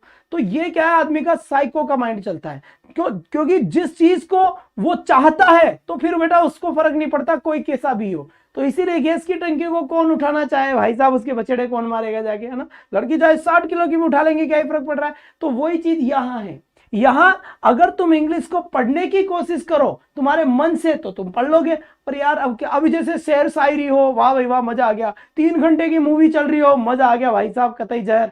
तो कहीं ना कहीं ऐसी चीजें होती है, तो तुम्हें इंटरनल मजबूत होना पड़ेगा बेटा, मजबूत होना पड़ेगा, जब ये मामला चलेगा, है ना। बहुत बढ़िया, शाबाश बेटा, आ जाओ। बेहतरीन, पीछे वाली लड़की तो अभी भी दांत निकाल रही है ना बेटा, इसको सिगरेट पिला दो। बहुत बढ़िया बात। तो यहां से देखिए, I was loved at my him, सही आंसर हो गया, बहुत बढ़िया बात है। अब यहां पर देखिए इसका करेक्ट आंसर क्या होगा और क्या नहीं होगा। जल्दी से इसका सही आंसर बताने की कोशिश कीजिए कि इसका सही आंसर क्या होगा और क्या नहीं होगा। क्वेश्चन आपके द्वार, बिल्कुल सरकार, क्वेश्चन आपके द्वार, फटाफट बता दीजिए। यहां पर ये कह रहा है the police is enquiring into the matter. भाई साहब वही वाला सिस्टम वापस समझ में आ रहा है। क्या समझ में आ रहा है? Police is enquiring into the matter. जो पुलिस है वो पुलिस इंक्वायरी कर रही है इस मामले में, है ना। बिल्कुल बेटा, बहुत बढ़िया बात है। तो यहां पर एक खेल समझना है। कौन सा खेल समझना है? कि the police is enquiring the matter. तो द मैटर तो हो गया मेरा सब्जेक्ट, इज आ गया यहां पर बीइंग। बीइंग क्यों आया? क्योंकि आईएनजी का पैसिव बनता है बीइंग। फिर आ गया इंक्वायर्ड, तो वर्ब की थर्ड फॉर्म कर दी। अब बेटा वर्ब के साथ में ये प्रीपोजिशन खुद लेकर आया है इनटू, तो तुम्हारा तो कुछ जा ही नहीं रहा ना, तो तुम इनटू को वैसा का वैसा रहने दो। तुम तो तुम्हारे बाई लगाओ और द पुलिस यहां पर कर दो। तो कहीं ना कहीं आपके ये बात समझ में आ गई होगी जो मैं कहने की कोशिश कर रहा हूं कि किसी भी, क्या बोला मैंने, अगर किसी भी वर्ब के साथ में अगर कोई प्रीपोजिशन आ रही है तो तुम्हें बहादुरी बनने की आवश्यकता नहीं है, चुपचाप चलने देना, वो उसके पास में रखने देना, पाप लगेगा दो को बिछड़ाओगे तो। बात समझ में आ गई बेटा। नए स्टूडेंट्स निश्चित रूप से ध्यान देंगे, इस वाले कॉन्टेक्ट नंबर पे मुझे मैसेज कर देंगे व्हाट्सएप पे, एलडीसी वाले लिखकर भेजेंगे कि सर एलडीसी की क्लास में ऐड कर दो, और रीट वाले लिखेंगे कि बेटा रीट की क्लास में ऐड कर दो। क्यों? क्योंकि 23 को बेटा लगातार 6 घंटे का सेमीफाइनल मैच होगा, 500 क्वेश्चंस लगभग, और 25 तारीख को सेमीफाइनल मैच होगा बेटा, वही 500 क्वेश्चन पक्के। इंग्लिश ग्रामर कंप्लीट हो जाएगी 2 ही दिन में। क्लास कहां भेजूंगा, भूल नहीं जाना रे, बचपन का प्यार रे, कुछ नहीं, नेट को बचाने की बात चल रही है, बचपन का प्यार। आ जाओ। इसके बाद फिर देखिए यहां लिखा हुआ है सीता स्माइल्ड एट राम, सीता ने स्माइल करा किसकी तरफ, राम की तरफ। मैंने कहा ठीक है भाई, कर दिया तो कर दिया, इसमें हमारी कोई गलती नहीं है बेटा ना, हमारी कोई इसमें गलती नहीं है। अब यहां पर आगे का खेल देखते हैं बेटा। अब आगे का खेल क्या कह रहा है, शांति से देखना यहां पर, है ना, शांति से देखना बेटा, बढ़िया तरीके से, शानदार तरीके से, बहुत ही बढ़िया। भाई पुलिस लगाना जरूरी नहीं है, बिल्कुल सही बात है, मत लगाओ। अरे भाई पुलिस लगाना जरूरी नहीं है, मत लगाओ ना, क्या ही फर्क पड़ रहा है, कोई टेंशन नहीं है, वो तो अपनी पहले बात हो चुकी है। आज मैं छोटी छोटी बातों पे नहीं करने वाला, आज मैं उन बिल्कुल छोटी बातों पे बात कर रहा हूं जिनको तुम बहुत हल्के में ले रहे हो, वो मैंने सब पढ़ा दिया ना, वहां तो मुझे बात ही नहीं करनी है आज, ऑब्जेक्ट ऑब्जेक्ट सब हो गया वो। यहां बात करनी है आज मुझे जो बहुत ही, तुम जिसके अंदर इंटरेस्ट, मुझे पता है बेटा ये टॉपिक मैंने वो लिए हैं जो अक्सर लोग छोड़ देते हैं, इसके अंदर की भाई चलो ठीक है हार्ड है, बच्चों को समझ नहीं आएगा इसलिए ऊपर ऊपर की चीजें पढ़ा देना, बिल्कुल नहीं बेटा। हर चीज इसकी मैंने अलग ही स्पेशल क्लास इसीलिए रखी है क्योंकि तुम्हारी एनर्जी में पढ़ा भी दूंगा। आ जाओ जल्दी से। तो स्माइल्ड के बाद क्या आ गया बेटा, एट आ गया। इसका मतलब राम क्या है, ये रहा, तो राम वॉज स्माइल्ड एट, तो इसके साथ था ना बेटा है, तो तुम भी साथ में रखना, और बाई सीता, ऐसा कैसा हो गया। मेरे ख्याल से तुम्हारे मामला समझ में आ गया होगा। हम केवल इतनी सी गुजारिश कर रहे हैं आप लोगों से कि अगर एक्टिव में किसी वर्ब के साथ कोई प्रीपोजिशन आए तो बेटा पैसिव में भी उन दोनों को अरे ए भाई साथ में रख लेने रहे, बेचारों को बिछड़ाना मत, है ना, बिल्कुल, वरना गदर मचेगा यार, गदर मचेगा, हेडपंप उखड़ेंगे, बहुत कुछ होगा। कभी भी तोड़ो मत हो बेटा किसी को भी, वरना भाई साहब काजल समझ जाओ गोलियां इतनी बरसेगी कि मोहल्ले वाले धनवान हो जाएंगे। वाह भाई वाह, तो करेक्ट आंसर ही हो गया। अब यहां पर देखिए इसका सही आंसर क्या हो गया, इसका सही आंसर क्या होगा, शांति से बताएं। यहां पर बहुत बढ़िया, शाबाश बेटा। यहां लिखा हुआ है ही लुक्स आफ्टर, तो भाई लुक्स के बाद क्या आ गया, आफ्टर आ गया। अब तो तुम समझ गए होगे कि बहादुरी नहीं करना, श्राप लगेंगे बेटा ना, बिल्कुल बिल्कुल। His parents are looked after, तो लुक्ड के साथ आफ्टर आएगा, फिर बाय लगाकर हिम ऐसा का ऐसा हो जाएगा। शाबाश बेटा, बहुत बढ़िया।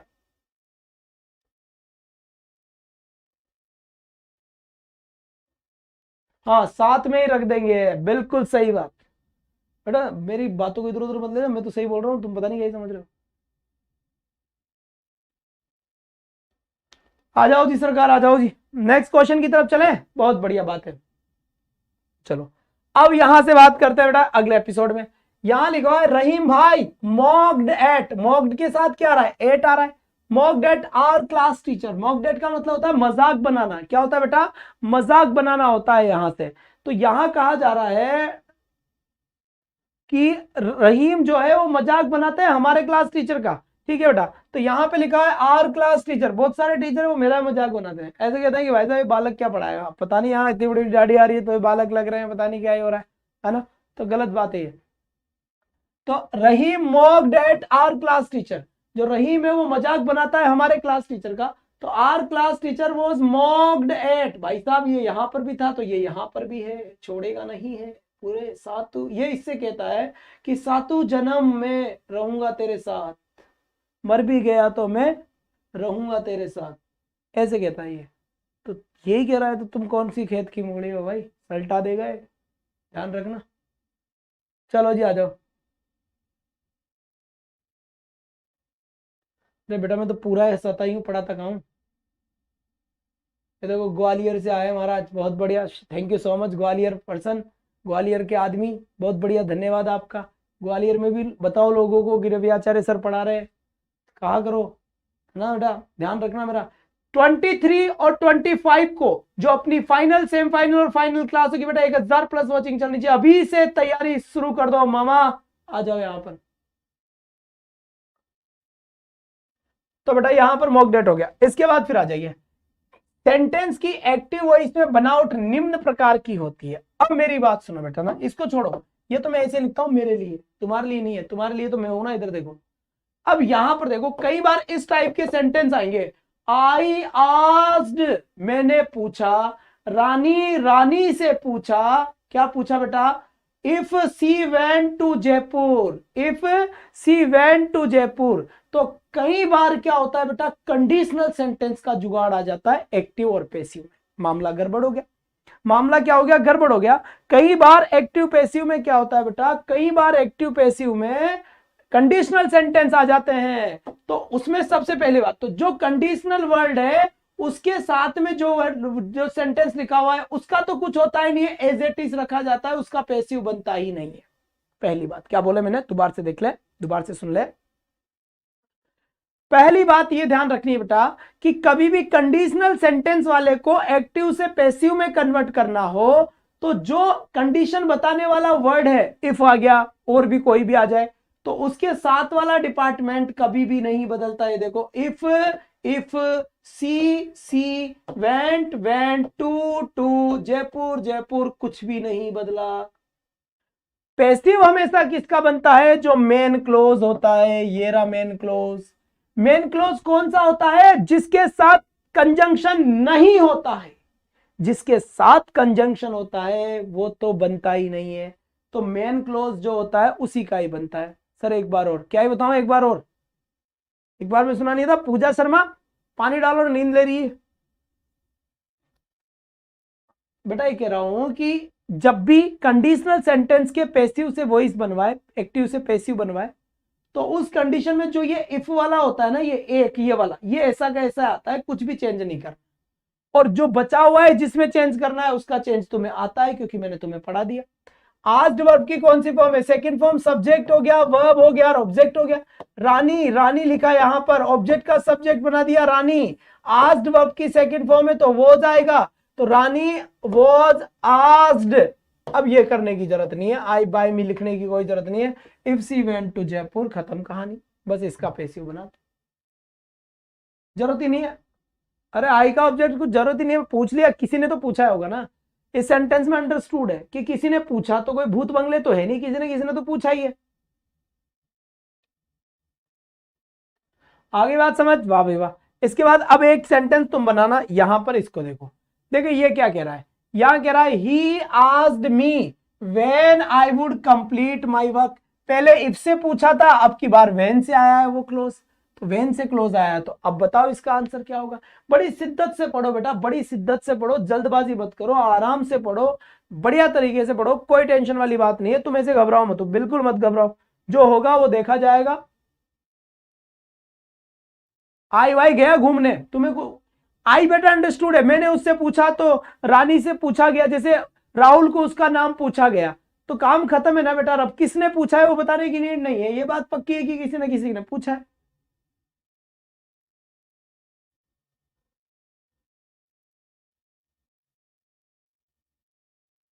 बहुत बढ़िया, शाबाश। तो आस्क्ड सेकंड फॉर्म, तो वो आस्क्ड पैसिव बनेगा इसका। ये भाई साहब तो ऐसे कैसे आएंगे, करेक्ट हो गई क्या यहां तक की बात। सच्ची में अब सब तो हेडेक होने लग गया, बस तो तुम्हारी क्लास भी खत्म होने लग गई। 15 मिनट और मान लो ज्यादा से ज्यादा, है ना। आ जाओ। They asked me if I knew his address. आराम से पढ़ो यार, हेडेक क्यों करवा रहे हो तुम्हें, इतना हेडेक हो गया। 2 घंटे में 6 घंटे कैसे क्लास लोगे उस दिन, कैसे क्लास लोगे उस दिन 6 घंटे की, ये बताओ मुझे। 500 क्वेश्चन तैयार हो जाना बेटा, 22 तारीख को आराम से सो लेना, बढ़िया तरीके से, हेडेक मत लेना उस दिन। और 22 तारीख को जीके पढ़ना, इंग्लिश मत पढ़ना, क्योंकि इंग्लिश तो मैं 23 को चेप दूंगा 6 घंटे में। तो इसका भी बात समझ में आ गई। I was asked if I knew his address. फिर देखो, Rajesh asked me when I would return. तो ये व्हेन आई वुड रिटर्न का तो कोई लेना देना वैसे ही नहीं है, व्हेन आई वुड रिटर्न तो ऐसा कैसा आ गया ये। अब यहां पर देखेंगे तो I was asked by Rajnesh. अब यहां पर देख लो, यहां पर रजनेश आ गया, बाय रजनेश कर दिया, ये लो भाई साहब रजनेश कर दिया। अब तुम बहादुरी इधर करोगे, बाई देम कर दोगे, तो बाई देकर लिखो तो लिखो, तो लिख दो, मत लिखो तो मत लिखो। यहां पर ही का हिम करोगे, करो तो करो, मत करो तो मत करो, कोई टेंशन नहीं, अंडरस्टूड है ना। यहां पर मी करो तो करो, मत करो, बाकी अंडरस्टूड है, ऐसी कोई खास बात नहीं है इसमें, ठीक है। चलिए चलिए जी, चलिए, बहुत बढ़िया, शुक्रिया बेटा, शुक्रिया। अब चलते हैं आगे, ठीक है। अब आता है बेटा कॉजेटिव वर्ब्स। सर ये कॉजेटिव वर्ब्स क्या होता है? पॉजिटिव का मतलब होता है जब हम खुद काम नहीं करते और दूसरों से काम करवाते हैं। जब हम खुद काम नहीं करते और दूसरों से काम करवाते हैं। जैसे मैं कटिंग करवाने गया, तो भाई तू कटिंग करने तो नहीं गया ना, कटिंग करवाई तो तूने है, लेकिन कटिंग करी तो किसी और ने है ना। मैंने जूते पॉलिश करवाए, तो काम किसने किया? दूसरे ने। तूने तो केवल काम करवाया है ना। समझ में आ गई बात? बहुत बढ़िया बेटा, लव यू सो मच। तो यहां पर देखिए पॉजिटिव वर्ब्स आ गए यहां पर, ठीक है। जैसे यहां पर देखो, I made him polish my shoes, मैंने मेरे जूतों को पॉलिश करवाया। I made him polish my shoes, ठीक है। इसके बाद देखो, he made me sing a song, he made me, उसने मुझसे एक गाना गवाया। तो उसने मुझसे एक गाना गवाया, गाया तो मैंने ही ना, ठीक है। फिर देखो यहां पर, आई सो हर, मैंने देखा हर गो, उसको जाते हुए, या मैंने उसको जाने के लिए कहा।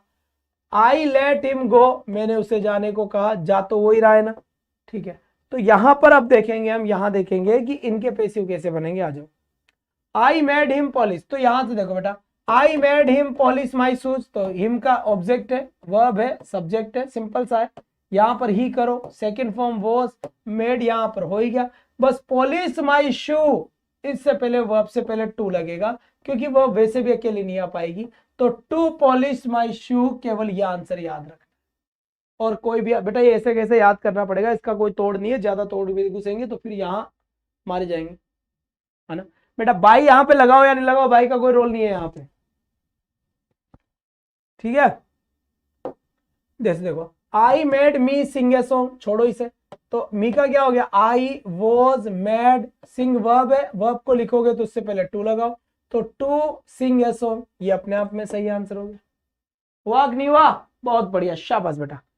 इसके बाद देखो यहां पर, आई सो हर गो, तो यहां पर देखो, सी वॉज सीन, ये क्या है, वर्ब है, वर्ब अकेली आएगी, तो अकेली कैसे आएगी, टू तो बीच में आएगा इसे, तो ये अपने आप ही टू बीच में आ गया। बात समझ में आई? अरे भाई रजनीश कहाँ दिख गो? अरे बेटा भाई लगा दो उसको, जरूरी नहीं है ना, ये भाई राजेश आ गया तो राजेश आ गया, लगाओ तो लगाओ, मत लगाओ, दोनों इसीलिए तो दिए तुम बताने के लिए। तुम तो बातें करते हो, तू क्या कर रही है, तू क्या कर रहा है यार, तू जयपुर गई थी, कोटा गया था, मेरा मध्य प्रदेश सेंटर आया है, मेरा सिकांगो आया है, जाऊंगा देने, चलोगे के साथ? Let, sorry, I let him go, तो यहां पर ये सब्जेक्ट है, ये वर्ब है, ये ऑब्जेक्ट है, लेट वर्ब होती है, ध्यान रखना। ही वॉज थर्ड फॉर्म आ गई, लेट, और ये आ गया गो। लेट के साथ डायरेक्ट वर्ब आ जाती है, बस ये चीज ध्यान रखना। लेट के साथ, लेट के साथ बिना टू, बिना टू के वर्ब आती है, वर्ब आ जाती है, आ जाती है, ध्यान देना। इसलिए यहां पर बीच में क्या नहीं आया बेटा, टू नहीं आया। तो बात समझ में आई नहीं आई यहां तक की, ये बताओ।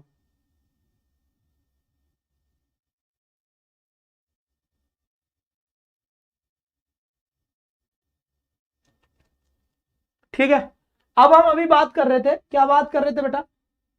हम बात कर रहे थे कि कौन सी वर्ब के साथ कौन सी फिक्स्ड प्रिपरेशन आती है, तो वो अब देख लीजिए आप यहां पर। ये मैंने आपके लिए अलग से लिखा है, और मुझे लग रहा है कि ये कट रहा होगा, पर एक बार मैं देख ही लेता हूं। मेरे ख्याल से तो नहीं कट रहा होना चाहिए, फिर भी एक बार चेक कर लेते हैं बेटा, कट तो रहा है, एस्टोनिज्ड का कट तो रहा है मामला, कोई बात नहीं है।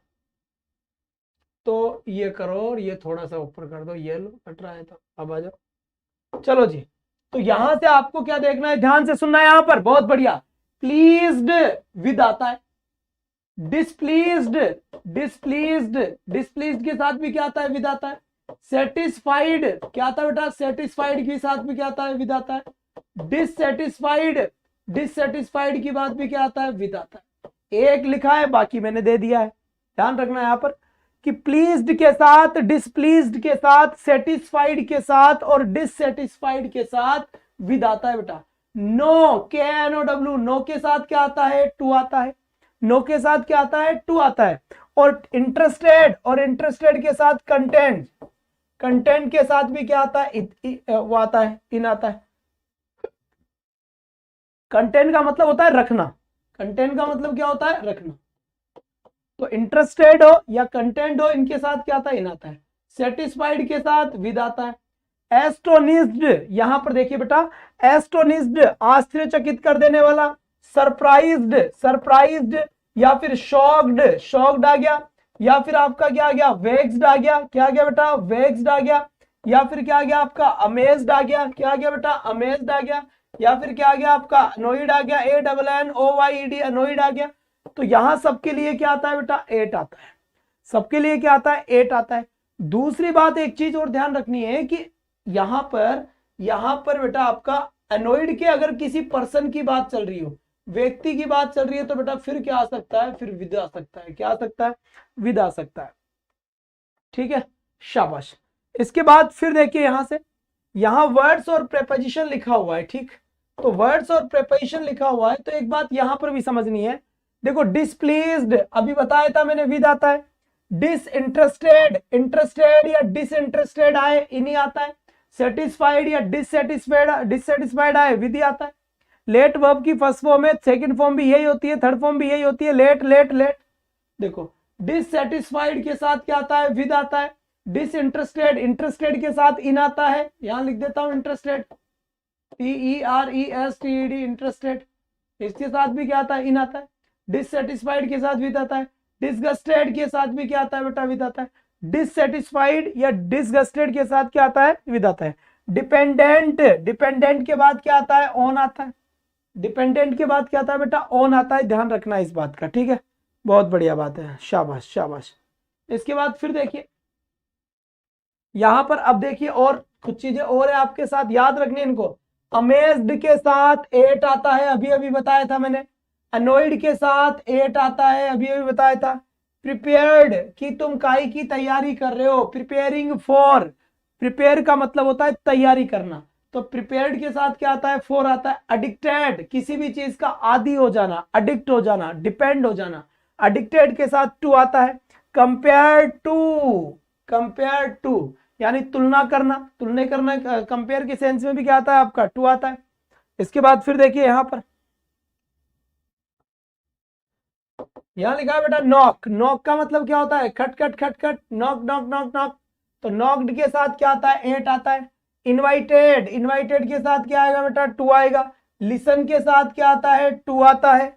क्रुएल्ड के साथ क्या आता है, विद आता है। झगड़ना होता है, इसका मतलब क्या होता है, इसका मतलब झगड़ना होता है। फिर यहाँ पे देखो, प्रिफर्ड टू किसी भी चीज को प्रिफर करते हैं, ज्यादा पसंद करते हैं, प्रिफर्ड। तो बेटा यहाँ पर क्या आएगा, बिल्कुल सही, प्रिफर्ड के बाद 2 आता है। इनको लिखकर भेजो कमेंट में, यहाँ भूसे की जैसे पढ़े हैं, निठल्लों की जैसे, कौन लिखकर भेजे, ऐसे याद होंगे कि मुझे बुलवा रहे हो यहाँ पर भूखे दशा इंसान को। तुम भी लिखकर सेंड किया करो इनको, बोल के वहां पर बोलो सब, अभी बताऊंगा मैं। चलो इधर आओ, सबसे पहले मैं एक साइड की बात करूंगा, तुम दूसरी साइड की बात करोगे, ठीक है। स्टार्ट करें, मैं बोलूंगा एक, स्टार्ट स्टार्ट, मैं एक को बोलूंगा, तुम इसकी प्रिपरेशन बोलना ना, ठीक है। जैसे प्लीज्ड के साथ, अरे बोलो ना, आवाज ही नहीं आई, मर गए क्या, साल से इतने खाले पूरे घर का गए, पूरे मोटे तगड़े हो रहे हो, और घर वाले अब नौकरी मांगी तो चुपचाप दुबक गए। तेज बोलो यहां से, प्लीज्ड के साथ, हाँ अब आवाज आई। नो के साथ सबको बोलना है, पीछे वाली लड़की नहीं बोल रही, इसको उठा के क्लास के बाहर फेंको, बोलना पड़ेगा वहां से, सबको बोलेगा, मैं भी फोन करके पूछूंगा तुम्हारी मम्मी को। प्लीज्ड के साथ, नो के साथ, इंटरेस्टेड के साथ, सेटिस्फाइड के साथ, एस्टोनिश्ड के साथ, आवाज आई, मस्त आ रही है अब। डिसप्लीज्ड के साथ, डिसइंटरेस्टेड के साथ, डिससेटिस्फाइड के साथ, डिसगस्टेड के साथ, डिपेंडेंट के साथ, अमेज्ड के साथ, अनोइड के साथ, प्रिपेयर्ड के साथ, एडिक्टेड के साथ, कंपेयर्ड के साथ। हाँ बहुत बढ़िया, शाबाश। तो ऐसे तुम 2 बार पढ़ना घर पे जाकर। 2 बार कैसे पढ़ोगे मैं बताता हूं, जैसे पढ़ोगे। कैसे पढ़ोगे? प्लीज्ड विद, प्लीज्ड के साथ with, know to, pleased with, know to, interested in, satisfied with, astonished at, displeased with, disinterested in, dissatisfied with, disgusted with, and dependent on, amazed at, annoyed at, prepared for, addicted to और compared to। ऐसे पढ़ो। बात समझ में आई नहीं आई? बहुत बढ़िया बात है, शाबाश बेटा। knocked at, invited to, listened to, quarreled with and prepared to। अच्छा, जैसे यहां पर देखो, यहां लिखा हुआ है mister Mishra knows me, I am known to mister Mishra, तो नोन के बाद क्या आ गया? टू आ गया। बात समझ में आई नहीं आई बेटा? यहां पर बहुत बढ़िया बात है। इसके बाद देखो, Sudhir Babu satisfied me, I was satisfied with, satisfied के बाद विद आ गया। His behaviour shocked me, shocked के बाद एट आ गया। तो his behaviour shocked me, I was shocked. Passive तो कर तुम्हें बनाना आता है, प्रीपोजिशन देख लो। Someone displeased her, displeased with आ गया। someone को और इनको बाय लगाकर लिखते ही नहीं है, तो लिखने की कोई जरूरत है ही नहीं। ये एग्जाम्पल दे रहा हूं यहां पर। फिर यहां पे देखो, हर result surprised the teacher, surprised के साथ क्या आता है? एट आता है, तो सरप्राइज्ड के साथ एट आ गया। बात समझ में आई नहीं आई? बहुत बढ़िया बात है। ध्यान रखें सभी जो न्यू स्टूडेंट्स है या पुराने स्टूडेंट्स है जो अभी तक ग्रुप में ऐड नहीं हुए हैं, वो बेटा इन नंबरों के ऊपर व्हाट्सएप पे मैसेज कर दे। व्हाट्सएप पे मैसेज कर दे कि सर हमें एलडीसी के ग्रुप में या फिर हमें रीट के ग्रुप में ऐड कर दीजिए, मैं आपको ऐड कर दूंगा। क्यों? क्योंकि बेटा 23 फेब को और 25 फेब को मेरी बड़ी क्लासेस होगी 6-6 घंटे की बेटा, रुद्राक्ष क्लास। तो ये मेरी दूसरे चैनल पे होगी, ये इसी पे ही होगी। तो मैं आपको क्लास सेंड कर दूंगा क्लास शुरू होते पहले कि भाई क्लास शुरू हो गई, आ जाओ तुम पढ़ने, निहाल कर दो मुझे, है ना। इसीलिए मैं आपको वहां पर क्या करूंगा बेटा, बात समझ में आ गई होगी यहाँ पर मेरे ख्याल से। नाइस क्लास सर, बहुत बढ़िया बात है। तो आप जल्दी से इसका स्क्रीनशॉट लेकर अपने पास रखें, पहली बात ये, ठीक है। शाबाश बेटा। कल 2 PM भोकाल क्लास होगी, ध्यान रखें इस बात का। 2 PM कल कौन सी क्लास होगी? भोकाल क्लास होगी 2 PM। अभी 10 बजे रीट वालों की क्लास चल रही है, वो रीट का कोई स्टूडेंट हो तो टीचिंग मेथड की क्लास चलेगी, जो चलेगी सही, उसकी कोई प्रॉब्लम वाली बात नहीं है। तो फिलहाल आपका यहाँ जुड़ना काफी जरूरी है और कुछ नहीं है। तो अब जल्दी से आप खाना वाना खा लीजिए। पीडीएफ मिली तो प्लीज, पीडीएफ का भी चक्कर बड़ा खतरनाक है यार।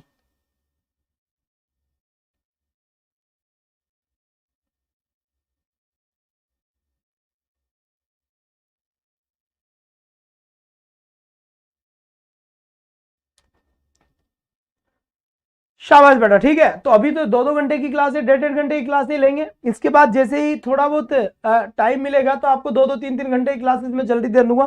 थोड़ा सा मैं रीट वालों में बिजी हूँ आजकल, तो यहाँ से मैं फ्री हो जाऊँ फिर मैं हाई कोर्ट के ऊपर पूरा दिमाग लगा दूंगा। घबराना मत तुम, चिंता करने की कोई भी आवश्यकता नहीं है। फिलहाल कल आपकी क्लास होगी सुबह 7 बजे से, हिंदी की क्लास होगी 7 से 10। हिंदी का मैराथन क्लास होगा बेटा, मैराथन 7 बजे से 9 से आपका जीके का है, और 2 बजे मेरी भोकाल क्लास है, ध्यान रखना। 2 बजे मेरी क्या है? भोकाल क्लास है। और इस रात को दूसरे चैनल पे मेरी 8 से 10 बेटा मेरा वोकेब की क्लास है। 8 से 10 मेरा वोकेब की क्लास है दूसरे चैनल पे। इस नंबर के ऊपर जिनके मैसेज आ गए, जो ऐड हो गए, उनको मैं सेंड कर दूंगा, ठीक है बेटा। दूसरी बात, क्लास को ज्यादा से ज्यादा शेयर करना। डिटरमिनर्स रह गया तो रह गया बेटा, वो अगले में देखेंगे अब उसको क्या ही करें, है ना, क्योंकि मेरी 10 बजे क्लास है, ठीक है बेटा। तो जो भी है, जिसको जो बात करनी है बेटा, इसी पे बात करें, इसी पे ही मैसेज करें, ठीक है। तो आज के लिए बस इतना ही। That's all for today. 10 बजे क्लास है, खाना खा के आता हूँ फटाफट। Thank you, thank you, thank you so much. सुबह 8 बजे, 8 बजे मैराथन क्लास है बेटा। 8 बजे सुबह मेरी क्लास कैसे होगी फिर तुम्हारे पास? अब तो पॉसिबल ही नहीं होगा, है ना।